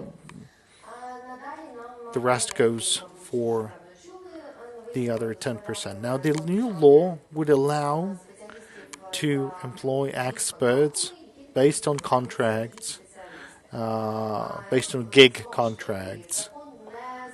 Now, the law does not prohibit the employment of sole proprietors or entrepreneurs, but to be qualified in accordance to the new law, the Diia City resident may employ only the hired labor. That's for the average monthly salary, for many other statistics data. So, yes, you can employ sole proprietors, but in this case you cannot be qualified in accordance to the Article 5 of the law. And the law also provides for a transitionary period. We'll see how it goes. We would like to talk more about the gig contracts and the gig experts. What's the new approaches provided under this law, how they are going to be implemented, and what's the way forward? Oksana, please. Well, let me complement some of your thoughts as we go deeper into details. The previous speakers, they explained us the new way of development as provided by the state, and hopefully this is what we're going to have in future. But the details, well, particularly related in employment of IT experts, and maybe not all the IT experts, because the law on the Diia City, it clearly says that there could be any experts engaged by the IT company. That could be HR, accountants, lawyers. Anyway, it could be different specialties that the IT company require for operations, and we understand that we have a chance to cooperate with the employers, but subject to the labor agreement. That's a special norm provided under the labor code. Now, there is an expert to work with gig experts, and these are the physical entities. So the entrepreneurs, they have to either finish their operation and start operating under the gig contract, or they could engage sole proprietors, and this is a necessary component. I'm sure you're all aware that we have a lot of IT experts, we have a lot of contractors supporting the operation of the company. It could be water suppliers, coffee suppliers, some other stuff for our economics. That could be sole proprietors, really. And in this case, we'll be referring to the amendments to the tax code that would need to set the limits for us to engage different contractors so that we would be still complying with the law in terms of the scope of operations and the amount of payments to the sole proprietors. Now, going back to the gig contracts, which is a very difficult construct that our lawmakers were willing to offer to the IT environment in order to let them have the same freedom. As taxation is an important part of the development of the industry over the past 15 years, but there is another component, That's our obsolete code of laws on labor. And all these normative legal acts in this area, they're fairly complicated and obsolete. And it's fairly difficult for the code to regulate all types of relationship between the companies and the employees. So the gig contract would be some sort of a transitionary step or a transitionary period transitionary period in the development of further labor code. Hopefully there will be amendments or re-establishments of the labor code. It's all about the civil legal relationship where we are cooperating with the legal entity. It should provide. The law clearly provides us that it should be the functionality as if we are fulfilling certain position. And certain regulations under the Diia City, they provide that their contract could not be requalified into a labor agreement. There are certain amendments with regards to that introduced into the labor code, and hopefully this will be the mechanism that would allow us to fulfill two tasks. First, whenever we are selling our organization to the foreign customers and explaining them how we are working, and there are cases when it's difficult for us to explain that it's okay whenever you're using the sole proprietors while most of the countries abroad they have a clear list what are the covered labor relations. So there is not only the labor agreement, but there is a bunch of circumstances that regulate the operation of a person or an entity. So we have to be on the safe side. And in this framework, it could be an alternative to the agreement with sole proprietor. And then we'll have a range of clauses allowing to regulate our relationship, particularly with the technical requirements, how the person should receive that, to fulfill that, within what term, at what price. And also there is a possibility of different options of payment. How should we pay per hours, per the work? So the IT companies have been offering really different types of methods of payment. Now, all of that is being reflected in the text of this new law. Then there is a possibility to provide for a paid break to have it at least 17 days per year. Then payment of maternity leave. That's a guarantees for our experts, asking us a lot of questions. As in practice, not every agreement with the employer would contain certain provisions guaranteeing or offering the right to this or that entrepreneur to make a break in providing services for this or that reason. Now the trial period. Or should I finish? Okay. Good. We see that only in the context that we have a right to terminate the agreement not 30 days prior the notification, but within a period that allows the company to properly respond and to have best results of cooperation. Now, thank you. Let me stop at this moment and transfer the floor to my colleagues. And Konstantin, what do you think? All of those provisions, would they satisfy the IT experts? And what's their attitude? Well, in the very beginning, when there was only an initiative on certain changes, we didn't think that would be so global for IT industry. Of course, the issue of regulating all these relationships with private entrepreneurs and other companies, it existed for several years. So this initiative was different from the others because we are always actively engaging that as an organization, and now the IT Ukraine is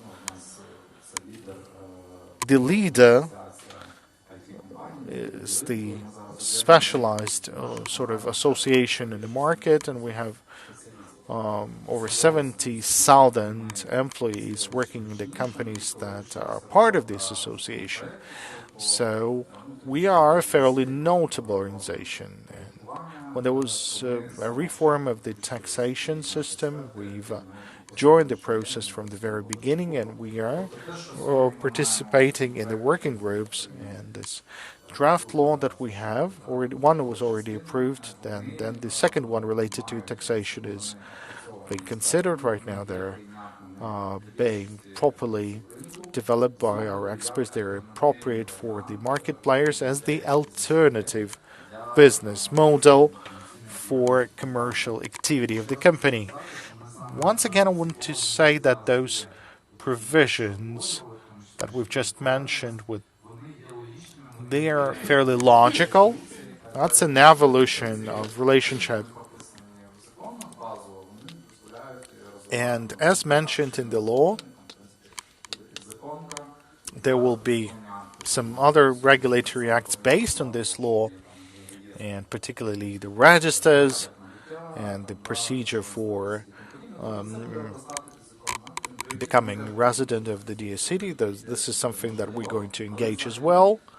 But answering your question, I would say that as an industry, as an association, we can see that as an alternative option, which is possible, which is acceptable for the interested parties.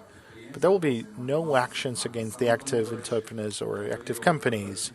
This transitionary period that is mentioned in this law, which is like 2 years, and then there is a limitation in terms of the percentage rates.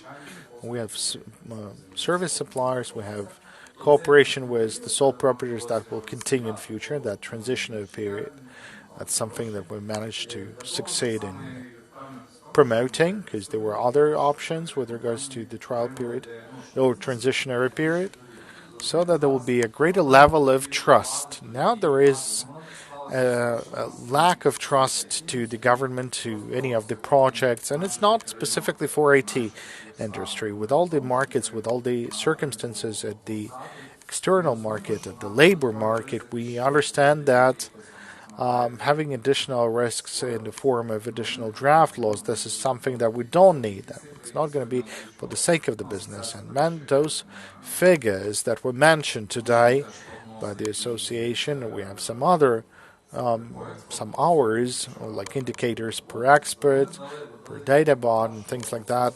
In one of the comments, it was mentioned that the outsourcing is increasing, but the product is not being developing. And the industry is growing, not because the state is helping, but because that trend started like a couple of years ago. We don't know for how many years this growth will continue, maybe 2 or 3 years, and we have to be ready. So 2 or 3 years of transitional period is fairly okay for us. We haven't supported something, then we do have an official position why this is happening. We are currently saying that those are acceptable provisions in terms of all these alternative models, and we should keep on working with that. So it's only the beginning. Thank you, Konstantin. Another question is with regard to gig contracts. Oksana has already shed some light on that, but it's also a point to promote Diia City and the account on Facebook on the site of Diia City.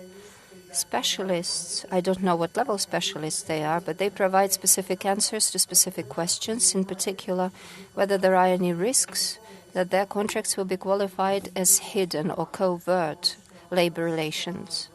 employment relations, because the amendments to the Code of Laws on Labor and the law itself contains different provisions which frequently overlap or maybe crisscross gig contracts with labor contracts or employment contracts. And the Ministry of Transformation begins to provide answers to that, and there are a lot of interesting questions. Whether you can make several gig contracts at the same time, whether it's possible to work at the same time as a private entrepreneur and a gig contractor, if you, as a professional or an individual that helps professionals, if you're interested in the answers to these questions, then on the Facebook account, the answers to these questions are given. I don't know what legal power or authority they have, because nobody officially endorses them, but still, you understand the trend that these consultations will set for you. And now we are moving on to the new issues, just as the previous speaker, my colleague Zariana, mentioned, because the law contains these days some interesting provisions and clauses. Non-compete is one of them. That is to say that you abstain from going into competition against others. And non-disclosure agreement is another point which we will cover a bit later. These are the new provisions from the standpoint of legal regulation, because currently they are in the contracts for service provisions signed with private entrepreneurs, and I suspect that probably in employment contracts such clauses are also contained, probably in the contracts with some very important professionals. Legal case law in Ukraine is not very specific or very unambiguous on these points for me to quote that. Therefore, these new provisions, if they get applied, they will prove very efficient for this area. So, Oksana? Yes, I would add by saying that this is very normal practice. We understand in the world such clauses are contained. I mean, the obligation to abstain or restrain from competitive actions, we can just argue and say that this may be the violation of the competition law.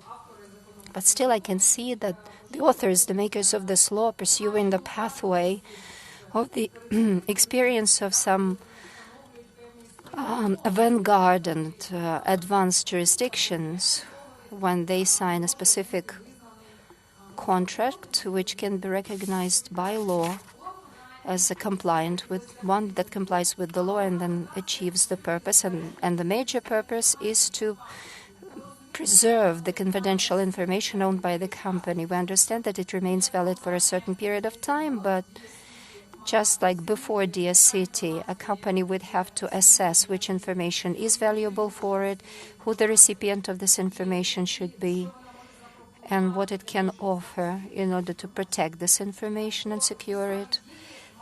By the same token, the same actions will have to stay in force, because I'm not a proponent of arguing that non-compete clause has to be added to whatever kinds of contracts, with private entrepreneurs or any IT specialists.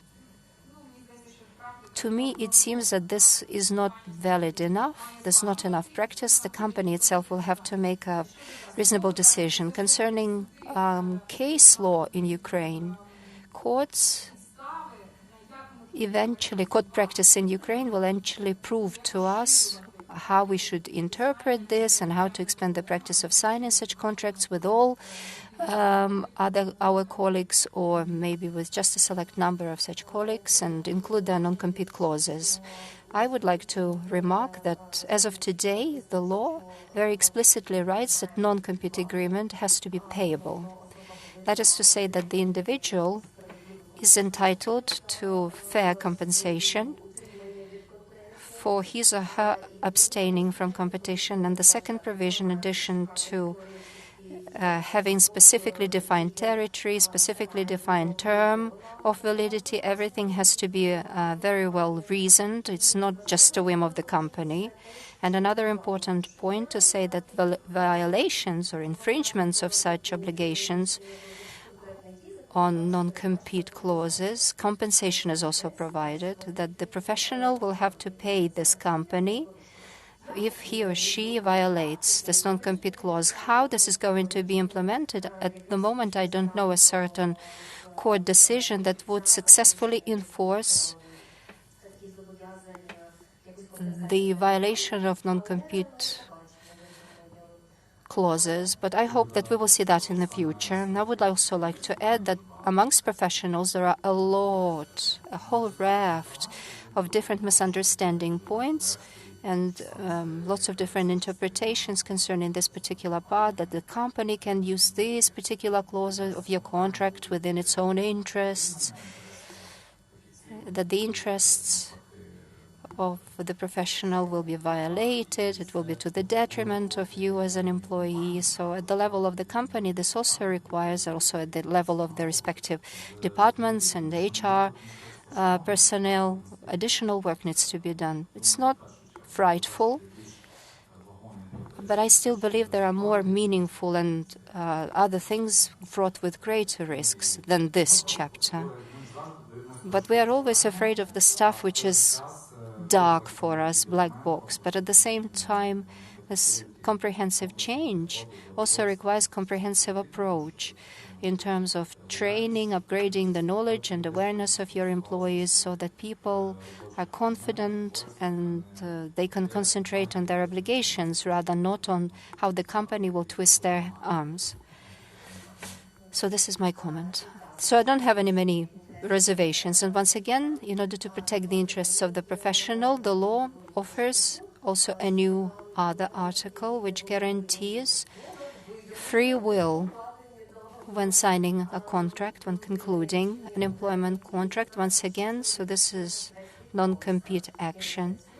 So if a professional works according to the gig contract, by the way, this non-compete and non-disclosure agreements cover all professionals, both gig contracts and employment contracts. It's end-to-end, and if a professional doesn't want to sign the non-compete, this cannot be the reason to terminate labor relations with him. It's explicitly written in the contract. But once again, how it's going to be enforced, it still remains to be seen. But again, any dispute based on such relations can be taken to court of general jurisdiction, and then the court will see about that.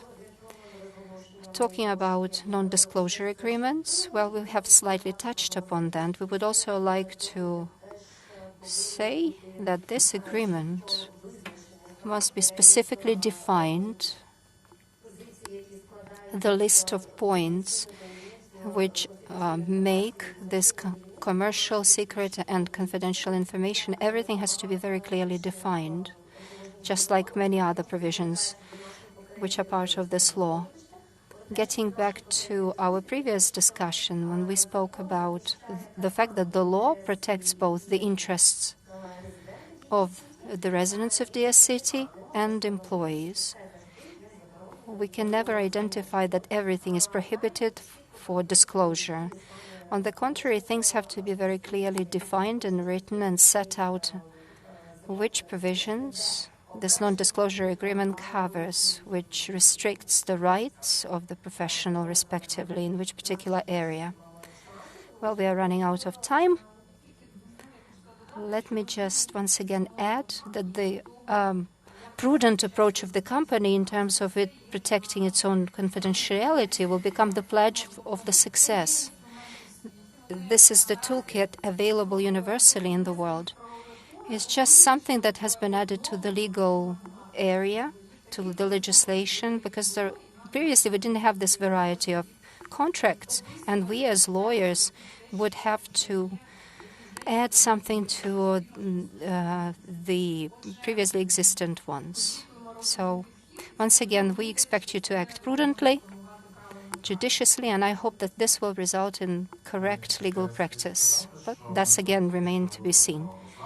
We've just been talking about protecting the interests of the company, the interests of the employees of the companies, of the specialists employed. by this company, that interact with this company in different ways, in legal terms. At the same time, there is another concern. The situation may occur, at least there are such risks, when part of the company will become residents of Diia City, whilst others will not be residents in Diia City. So perhaps this protection of the company and the protection of the employees' interests from the standpoint of the country may be differentiated. There may be discrimination. What I mean by that is that when we talk about inspections or the actions undertaken by different law enforcers, just as we initiated that last year and the year before last, there was a draft law which meant to protect all companies, irrespective, regardless of the fact, well, we didn't have Diia City in operation yet, but still there was a differentiation. You remember the period when there were searches of premises,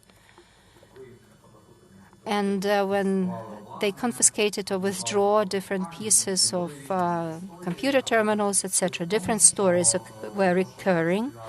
But the point of the story is that in order to resist and oppose possible abuses on behalf of the law enforcement agencies when they did any kinds of inspections of the kind, we had a draft law, Mask Show 3.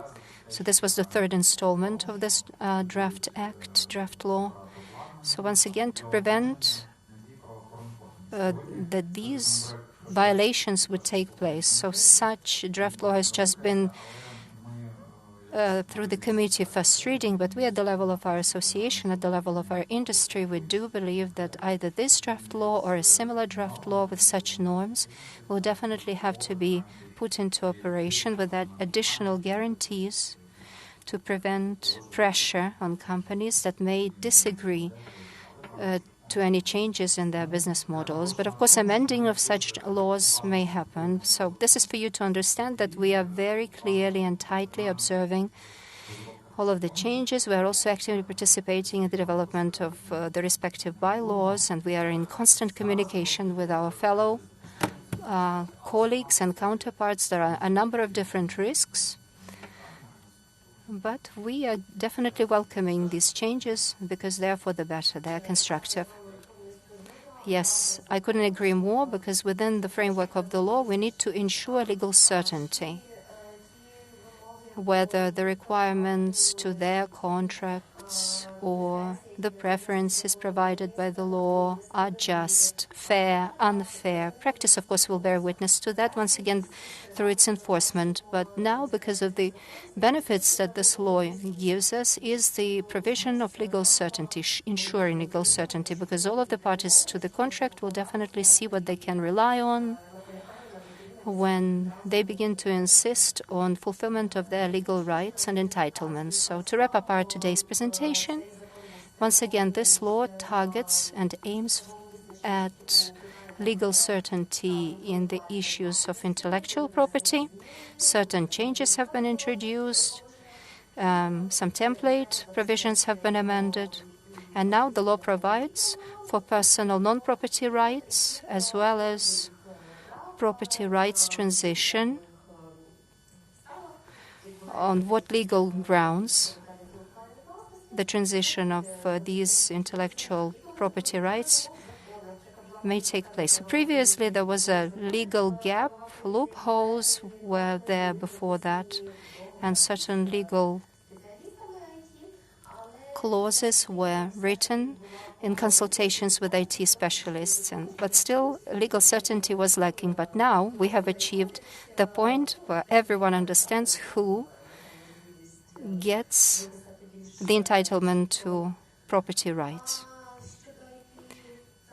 We simply probably have to say more specifically about IP rights. Will you comment on that? No, I just want to support what you have just said. It talks about certainty. The source, once again, was court practice, because I believe that when we were in cooperation with legal practitioners from the judicial area, they spoke about the fact that recording and fixing when these rights become valid for gig specialists and what opportunities and rights are still available for these specialists in contracts. We'd also like to say a few words about self-government, self-governance, because the law, as is known, has introduced new articles which at the same time try to regulate self-governance of IT companies, and on the other hand, they say very explicitly that government's interference in the exercise of self-governance is prohibited. So why such an article, such a point? So what prospects do you see, Konstantin? Well, in fact, it looks like if we look at the previous versions of the law, the self-governance organization used to enjoy wider rights, and we advocated, and the industry was able to advocate this position that there is a great number of organizations that advocates our rights, and another one is not necessary. And besides, a newly created one would be too close, too approximated to the government, and that's a risk. So once again, it all depends on who the head of this organization will be, but its powers and authority have shrunk. Well, if it's written and set out in the law, that's okay, but still we have to very clearly observe how this law, how this part of the law and these documents will be operational. The procedure is still not clear, and respectively the procedure or the creation of additional risks for us in terms of regulation, for instance, or indirect regulation, as they say. That's something that we are looking at SQ, but we understand we don't need that.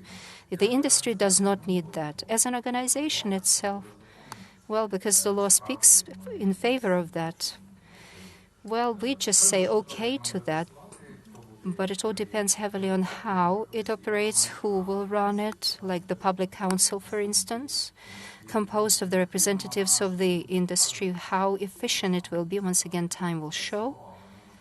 We believe that there's no need to create another body. Thank you. Oksana, any more remarks to make? Thank you, Oksana. Thank you, Konstantin. Unfortunately, we have no more time to take questions of our audience. And now we move on to the fifth panel, which has to do with tax issues. And I'm giving the floor to our colleagues. Should you have any questions, you're welcome to approach us with your questions at the end of this panel. Thank you very much for your attention. Доброго дня всім ще раз.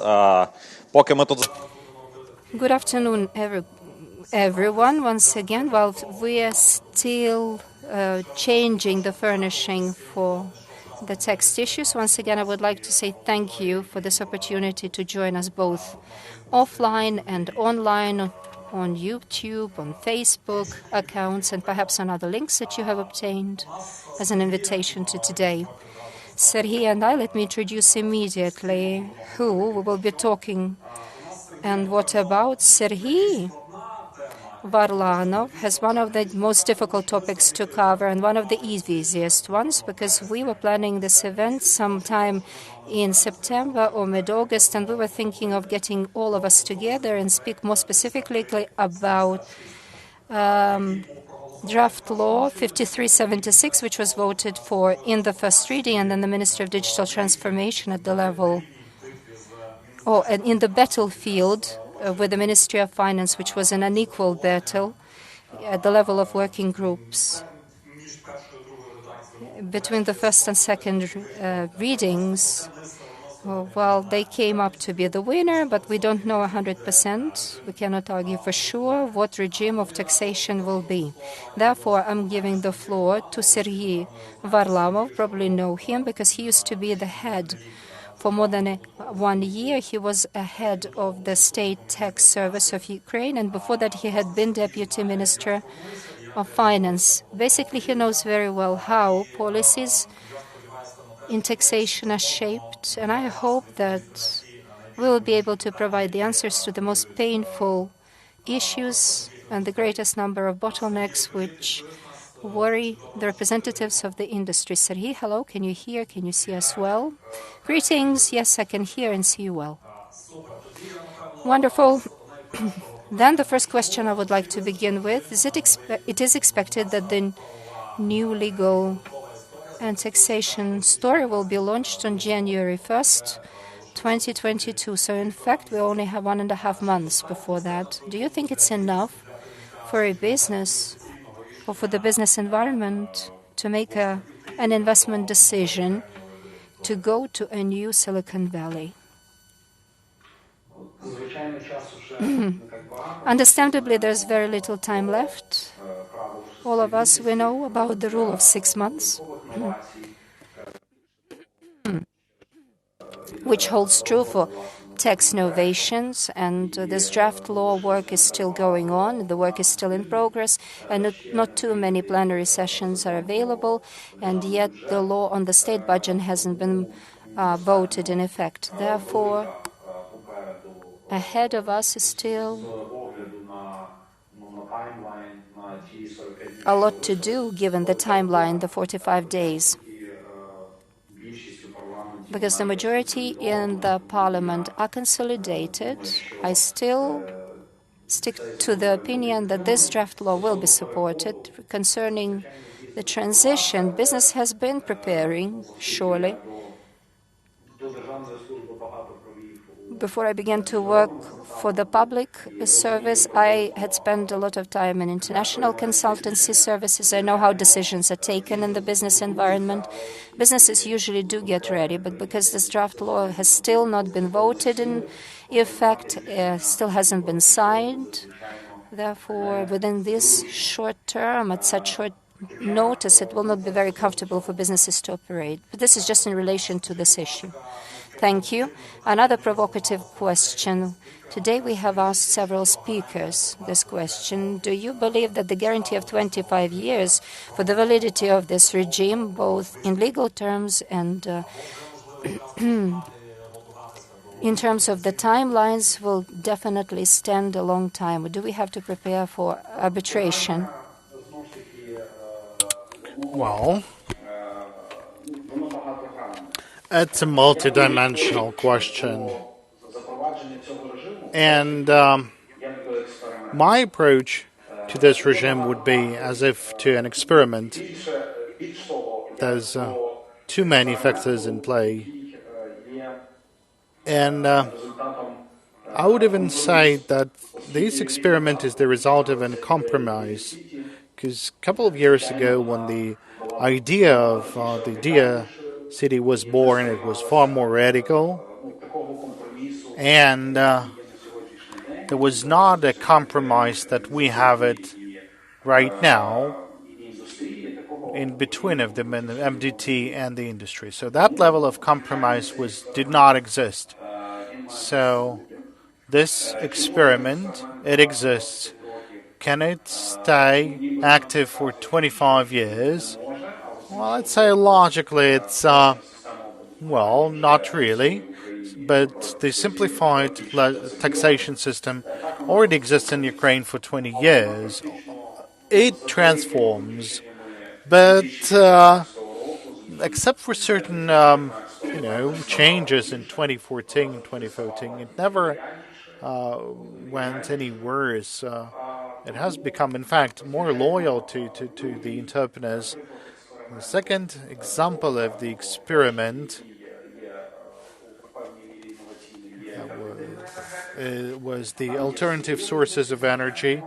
It has their own risks, but still, the law has been slightly amended, but no radical changes. And my vision on the future development of the project, I'd say that it has a number of great risks. First, it's still an experimental project. And secondly, it's fairly discriminative by its nature with regards to other professions, because it's not about the simplified taxation system. It's about the last taxation rate for income tax to certain individuals. And this idea with regards to concept, it has changed a bit.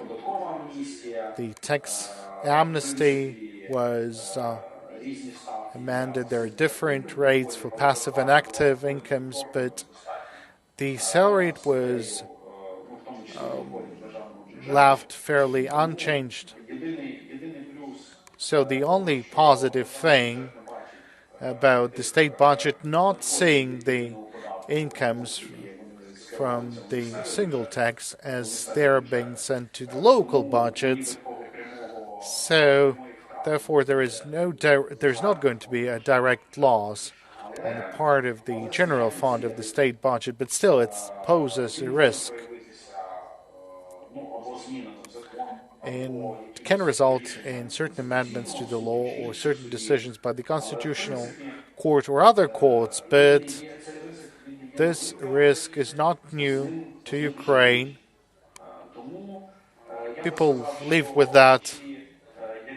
So, should you be asking me whether this law will stay the same in 25 years, then I'd say no, there will be changes to this law. But whether this experiment has a great chance of success and remaining solid and to live its own life, as it is for sole proprietors, yes, I think it has a chance. There is a substance. There is an industry. It's not the industrial parks that you need to construct from the scratch. It's not the mythical points of development. You can name them all. You can take quotes from an interview of a former vice prime minister who was dismissed recently. So it's not the ideas. It's a sustainable idea, because this idea is based on the industry, which is generating a significant portion of the Ukrainian GDP. A lot of people are employed by this industry, so a decision is having a lot to do with a lot of people. And it's going to be very difficult to change something in that matter. Well, according to the last and most valid calculations for the share in GDP and any foreign currency transactions into Ukraine,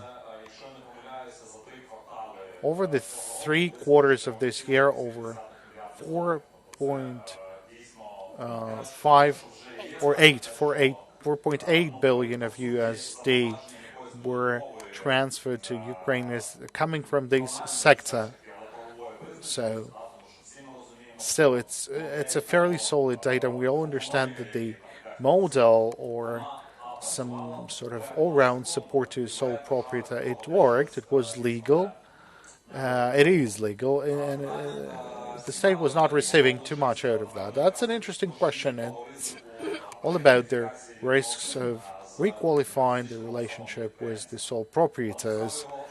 But should we refer to the past and the future projects? How do you think? It's more going to be of a political guarantee, but still, the old periods, they will remain politically untouched. But what will happen to those who will take a decision and not become a resident of the Diia City, and who will stay and watch its developments? Is there any tools within the state tax service or the state employment service to properly substantiate the legal positions on legal qualification, particularly in the post-COVID time, when there is no co-working, when you're not able to go and question anyone? Yes. The situation has changed, and the topicality has been reduced a bit. Speaking about the tools available within the state authorities, let's look at the facts. As we've mentioned during the previous panels, there is no established court proceedings. There's certain gaps with regards to legal position. Among the tax services, they have certain provisions with regards to how to do the inspection. A couple of years ago, there was an attempt to produce mass certificates of inspection like that, the industry has become more solid, more developed, and it's not dependent on Ukraine from the point of resources. So it's not related to any soil or any fossil fuels or any minerals or anything like that. So there's not so much tools to have an impact on the industry, and it can come up with an argument that we will all leave the country and nothing else. So it's a difficult story. And therefore, I do believe that the risk with regards to the previous periods will not aggravate. Speaking of those who would wish to remain, really that would be the outliers, because if there is 100 and 30 of them, or 70 of them have already joined and 30 have not joined something, now imagine what will happen to those 30, to those 70. So it's all about this evidence-based approach. So these are the odd one outs. Why haven't they done this? That is why the risk of detection, it will increase. Speaking of the legal position, I would draw your attention to the recent research of the Center of Economic Strategy on the on the misuse of those paying a single tax. That was a research that was published just a week or a couple of weeks ago. Now, speaking of those who commit this misuse, it's all about the sole proprietors of the second and the third group. It's working in the field of retail or food supplies.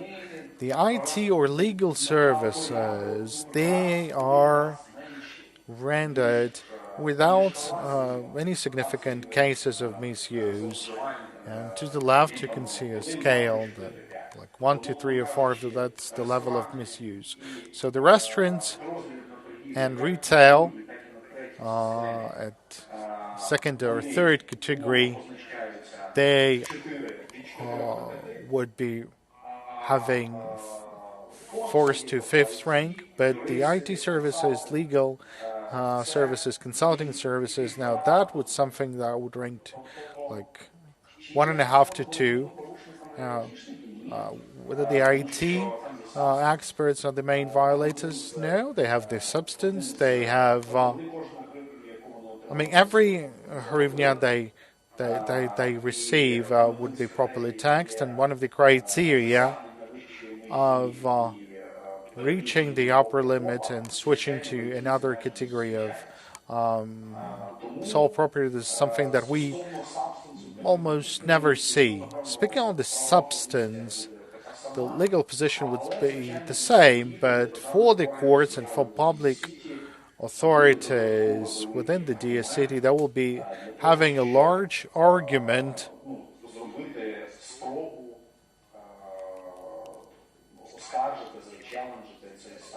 in terms of challenging this status quo. So definitely the risks will remain. There will be more material, more real, and the level of detection will increase, evidently. Well, starting from the 1st of January, the industry and we, the lawyers, the experts, and the whole country, they will be born in a new IT reality. And can you tell us, today's framework law and the draft law on taxation says that only the MDT can verify the compliance of the criteria for residentship. And then there could be a post-audit, meaning the audit report. And should we expect the attempts of the taxation authorities to question the compliance of the company to different categories, because that's a significant legal or tax benefit.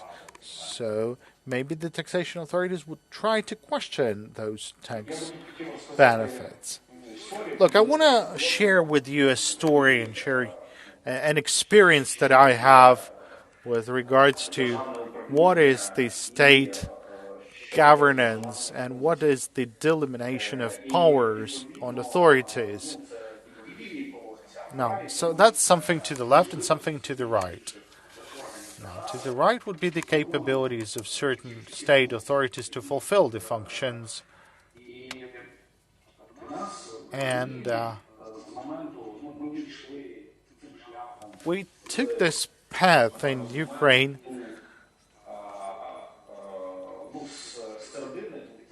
starting from the mid of 2000s. We're talking about the differentiation of the public authorities into central executive authorities and the ministries. So the ministries would be establishing the policy, while the executive authorities would be the one to implement this policy and to control that. Now, those functions, they could be, well, they're classical sort of functions. That's a living system. There are power games, there are certain operational solutions, tactical solutions, strategic solutions in play, but still the expertise with regards to inspections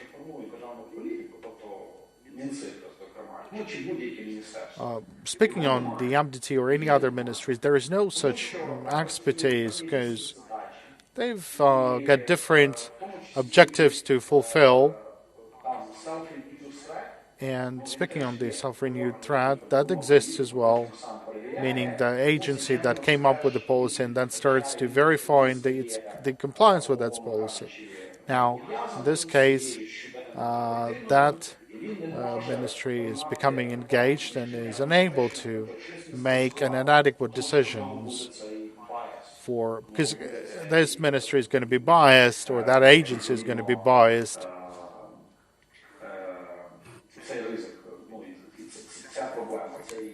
And that's the challenge that could arise. That's why any ideas, whenever the agency that creates the policy becomes the regulatory or supervisory body, now that's a very risky approach.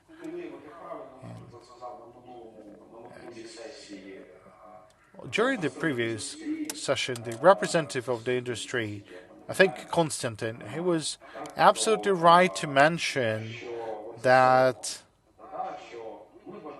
we believe that SRO, or we're not willing to have SRO, but still, if there is leaders, then the SRO would be okay. Look, that's a mistake. The state is not going to work in that manner. The public institution, well, people, the employees, and the public institutions, they tend to change by the seasons of the year, depending on the political situation. We are okay about building a wooden house in summer, because it's summer, for God's sake, and we're not going to be there in winter. I believe that the concept when the ministry is going to be the one to do the inspection, I'd say that these could be happening only during the first stage, if any at all, and not to be creating a separate central executive authority for that.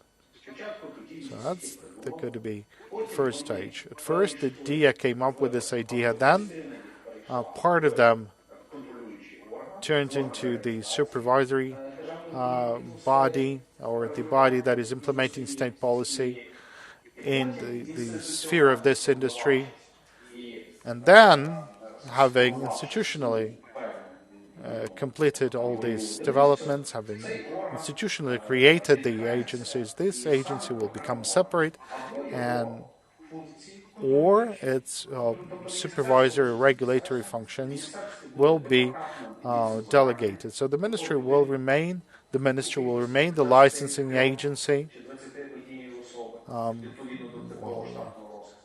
It will have 22 or 23 employees, and according to this table of the Ministry of Defense, while the supervisory function will be delegated to the state authorities entrusted with the service. It's either the state taxation service or the state labor service. Now that's my vision, and since this is the natural development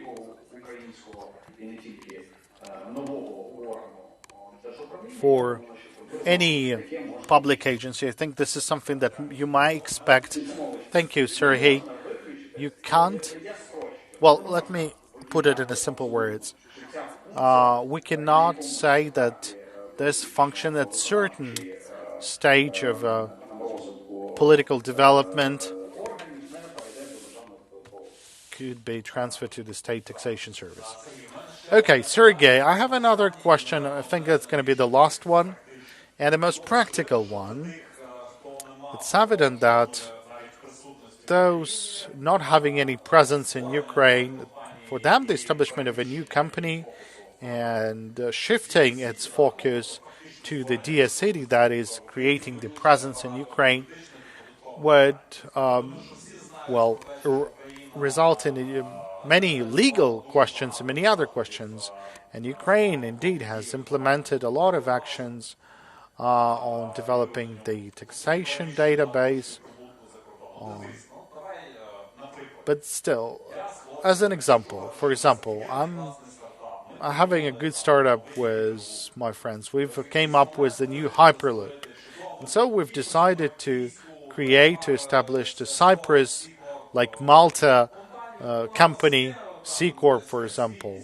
So we have some sort of a company we're supplying reports, but our 30 to 50 sole proprietors are still working here. So in the frames of this Diia City and the legislation that is about to be approved, just wanted to remind that the taxation service would have new levers and new tools that they can use, particularly with regards to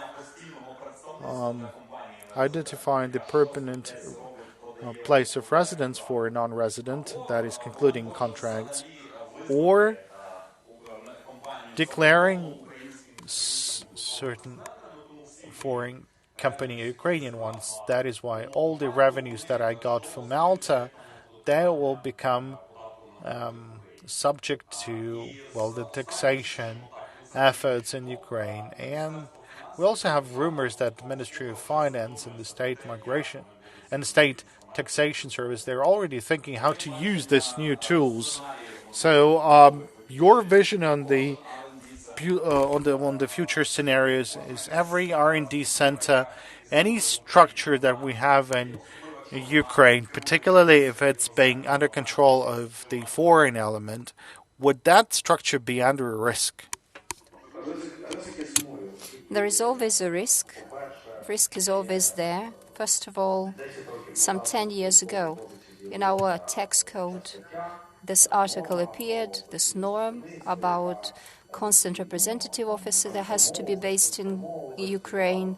It kept transforming, lots of translations were added, amending. Then a large law followed, which spoke about BEP steps, and now the steps of further implementation. It isn't so simple and easy. When my team was in the State Tax Service, naturally we had our own R&D center where we would work with GULESA and MIF with their technical missions from the standpoint of how these things should be done properly, because the ideas were like, we have so much on our table, so standing representative offices is something unrealistic. Everything was pretty simple and easy. The recipe that we came up with was accessible, but this simplicity has stopped serving its purpose, unfortunately. So new approaches have to be employed. Because just as you have rightly mentioned, nowadays, in your office, people will not be sitting there from 9 to 5. They will be working according to contracts.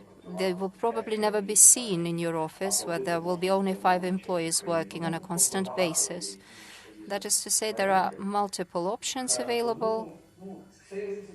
So this risk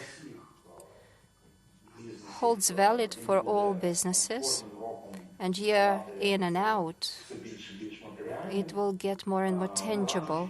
But sooner or later, the state tax service of the Ministry of Finance will get to the point of tackling this issue.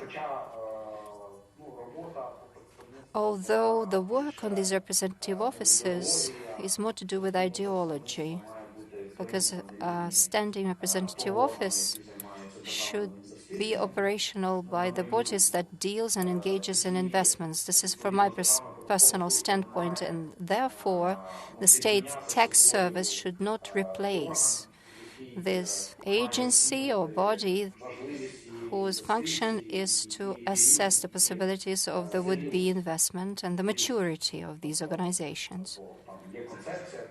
There is a concept when a mature business cannot and should not hold its standing representative offices. In some countries, in the Czech Republic and some other ones, there are certain terms specified when these representative offices should be there, standing, non-standing, and how this transformation takes place. So this BEPS issue, I think, once again, I'm under the impression, and I'm bringing my run to a close, that the situation is crystallizing. First of all, the exchange on CRS will become the first break point. This is when the state bodies and the country, the government itself, will have enough material and content to say that tax residents of Ukraine are beneficiary owners of bank accounts for such and such institutions, at such and such institutions, and accordingly, having this thesis and verifying the validity of this thesis from different institutions, once again checking whether this person is a resident or a non-resident, or whether this person is out of the Ukrainian taxation, and whether they are on a special registration at consular offices abroad, then that will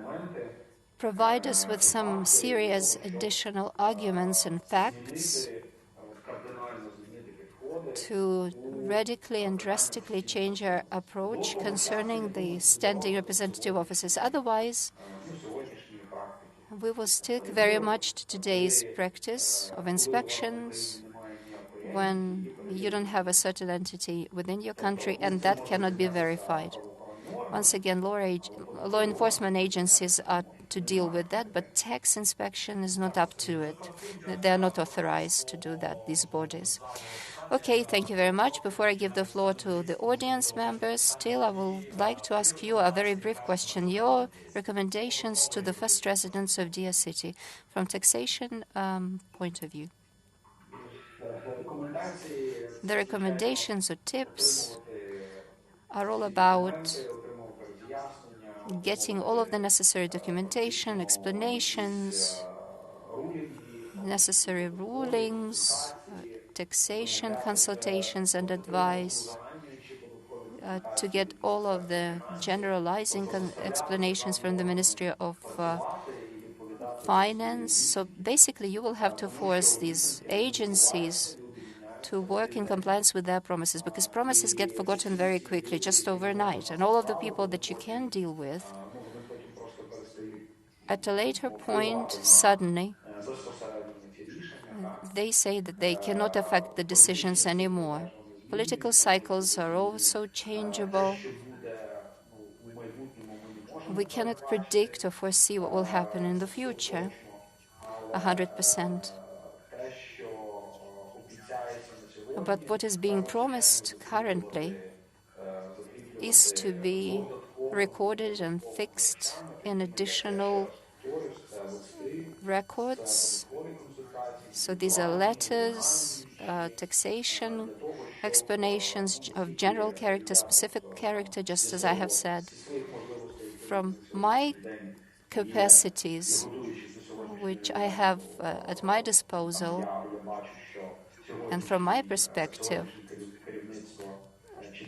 today's leadership at the Ministry of Digital Transformation is ready to stand up for this idea.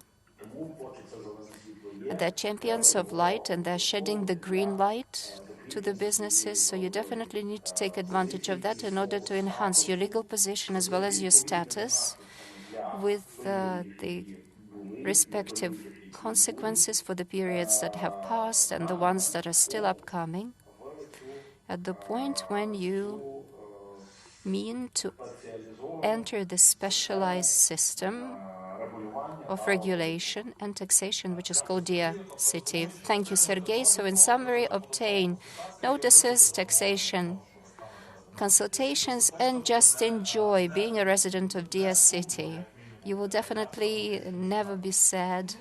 It's never going to be gloomy for you. It will be profitable. That's another side to it. All of you in this hall are very well aware of that, but these rates that you're going to enjoy are exclusive. These are like tax breaks, some of the most breakthrough, we would say, rates available worldwide for such a business model. Let's put it this way. We have a question in the audience. Good afternoon, Sergei. My question is, you have been presented as the ex-head of the taxation service of Ukraine. So imagine that you are still the head of the taxation service, and we have a constitutional decision rendered by the Constitutional Court of Ukraine that Diia City is non-constitutional, and paying wages based on the 18% rate. For example, they didn't pay 18%, but was 5%. Just as you said, all of the political obligations lost their validity. New teams have come to power, and maybe the Constitutional Court believes that this law is no longer valid, and the fiscal service will also support that. So how realistic will it be that tomorrow the taxation service will go to these 70 or 80,000 citizens of Ukraine on Diia City, because they're not getting all of the services that you have mentioned, and then it will result in a collapse, and in a single moment the IT system of Ukraine will be destroyed. But because let me remind you, when we had a constitutional crisis in spring, until the site of the Constitutional Court excluded that and eliminated that, they still had the question on their agenda concerning the guarantee fund of Ukrainian investors. So this is like sitting on a barrel of powder. Things get changed, as you said, very quickly, drastically, and overnight. Thank you for your question. There's one subtlety here. So far, the decisions rendered by the Constitutional Court can also be rendered unconstitutional, not from the moment that the law is passed into action, but from the point that decision is rendered. And there is also a separate discussion concerning how this could be, because the Diia City, on the one hand, is good, but on the other hand, from the standpoint of social payments, it's something that does not protect human rights, but it is the way it is. The laws are recognized unconstitutional at the point the decision has been proclaimed, and of course such risks are valid, and such risks will hold true for whatever kinds of laws. But these periods, from my understanding of the legal system of Ukraine and the legislation that holds true for Ukraine, the periods that will be regulated by the law on Diia City until it has been passed into effect, I mean, until such a decision of the Constitutional Court has been taken, they will not be well reasoned, because until now the Constitutional Court has already developed its own position about NABU, for example. They have developed an approach at the Constitutional Court that at the same time they recognize it constitutional, and they give dispositions to different executive authorities to resolve this issue in a legal way. So if this law is recognized as unconstitutional and unholy, or maybe some clauses of it, and what law, as a follow-up, the parliament will approve into effect, no one can know that for sure. Such examples of taxation, when we do it in a backward way, when rules are changed and amended, especially if we talk about direct norms of application, I cannot recall anything of the kind. Therefore, basically, we can understand that until the law is still in effect, these periods are well secured and protected. And Plan B, if we see that if people are against Diia City law, then we all have to pack up our stuff and go down to the center of the city and picket against it. Another question, there is a part of IT industry which works with distributed teams without registering their companies in Ukraine, without registering their legal presence. And part of these businesses, let's put it this way, is it with private entrepreneurs? With entrepreneurs, but the private entrepreneurs get their money directly from their contractors from abroad. So parts of these companies can have the signs of constant representation in Ukraine, others not, especially now that we have COVID situation, and a lot of such IT companies work with freelancers. So my question is, if we anticipate that there will be, that the tax pressure will be enhanced, especially put on those and exerted on those who don't go on Diia City. These instruments for detection, perhaps if 120 or private entrepreneurs will get orders from the same contractors, how many such instruments and how effective are such instruments of detection with the tax service of Ukraine? That's one question. And the second question, if there is such a company working with private entrepreneurs directly abroad, and they decide, okay, let us register a company here because a lot is done here in Ukraine. They come on Diia City and they say, well, hello, here's how much you have still to pay for the 3 years of your previous existence. How high are such risks? Well, both the first and the second risks you have mentioned, from the standpoint of the tax inspection, it's an executive body, and they act in a manner provided by law. Once again, this is an old discussion, and it's characteristic not only of Ukraine. It's typical of other world countries likewise. And I will just share with you about different mechanisms which the tax service uses in this regard. The government, the state is sovereign, as well as other states that enjoy their own sovereignty. Ukraine as a country cannot tax residents or oblige residents, I mean foreign legal entities, or tax,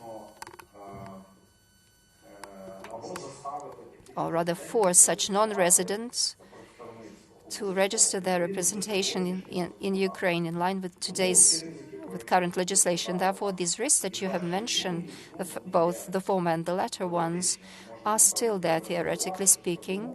We can continue theorizing and coming up with some more scenarios, but still, if some officials come up with an act of this kind and they win their case in court, it will be very difficult for the detectives from the state prosecution office to argue against that, because everything is going to be very plain and simple, because at our conference we are sitting and making theories, but that foreign company that paid funds to Ukrainian private entrepreneurs, was it registered in Ukraine? Was it an entity of taxation law?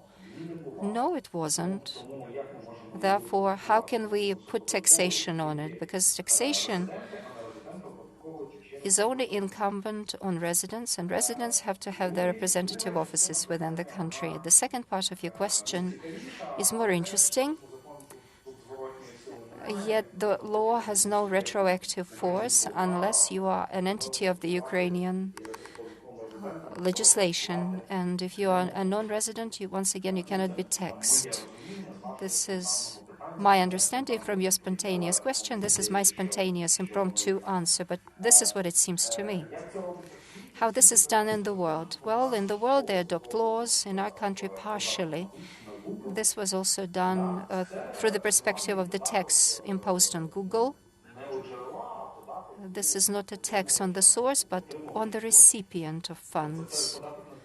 So this is the tax on Google the other way around, like in France. They have it in place. If a company in France obtains funds from offshores, it pays an income tax from non-residents in the territory of France. That is to say, you obtain 100, that's what you get, and you pay, respectively, on top of that, some more money.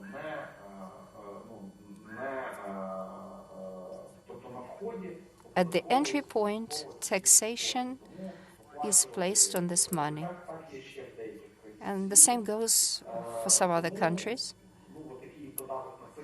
So this tax in reverse happens. The recipient becomes the taxpayer. They write what kind of sources they have. Source A, it's an offshore. Source B, it's additional jurisdictions. Source C, non-payers, etc. And after obtaining funds from these entities, you become a taxed object in relation to these non-residents. And of course, your taxation obligations grow. These are complicated ideas which are once again discussed separately. And I have taken part in the city of Paris twice or three times on these points, including digital economy and tax on Google and global digital tax likewise. So all of these global tax issues are processed respectively. These are autonomous also notions when the country itself comes up with a way how it will proceed along with these issues. But the world would also like to develop these global concepts, but that G20 still is doing this work, and the minimum obligation is 15% of the corporate tax. This is the part of this work in progress. So we still observe that the development of these tax relations is going through with the help of classical tax tools. So they didn't come up with any digital taxes, but they decided to come up with a minimum requirement, minimum obligation, and something. If you are, for instance, registered in Ireland, you cannot pay less than 1% of taxes, because the rate needs to be at least 15% without any implicit commissions, deductions, etc. Thank you, Serhiy.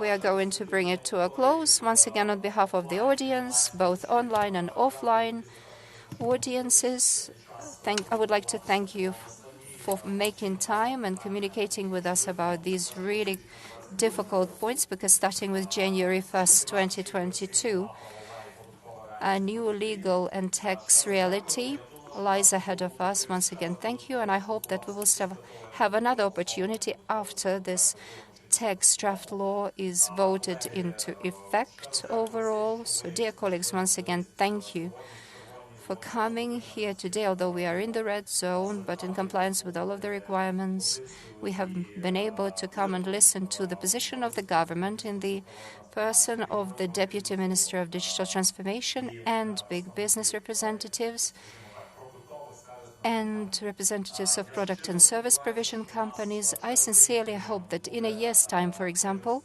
we will still have an excuse, a reason to get together again on Diia City and to share success stories. And I hope these will definitely be success stories, but not the successful successes that we get to hear quite often about. And I understand that this pathway will definitely not be an easy one, but I sincerely wish for all of you to find the right roadmaps. Once again, thank you very much indeed. the questions that may not have been answered on chat, during online broadcasting today, at least we will try to identify those that have sent these questions to us, and we will ask our speakers today to provide the answers to these questions. So I would like to wish all of you to have a lovely Tuesday and to have a fantastic working week ahead.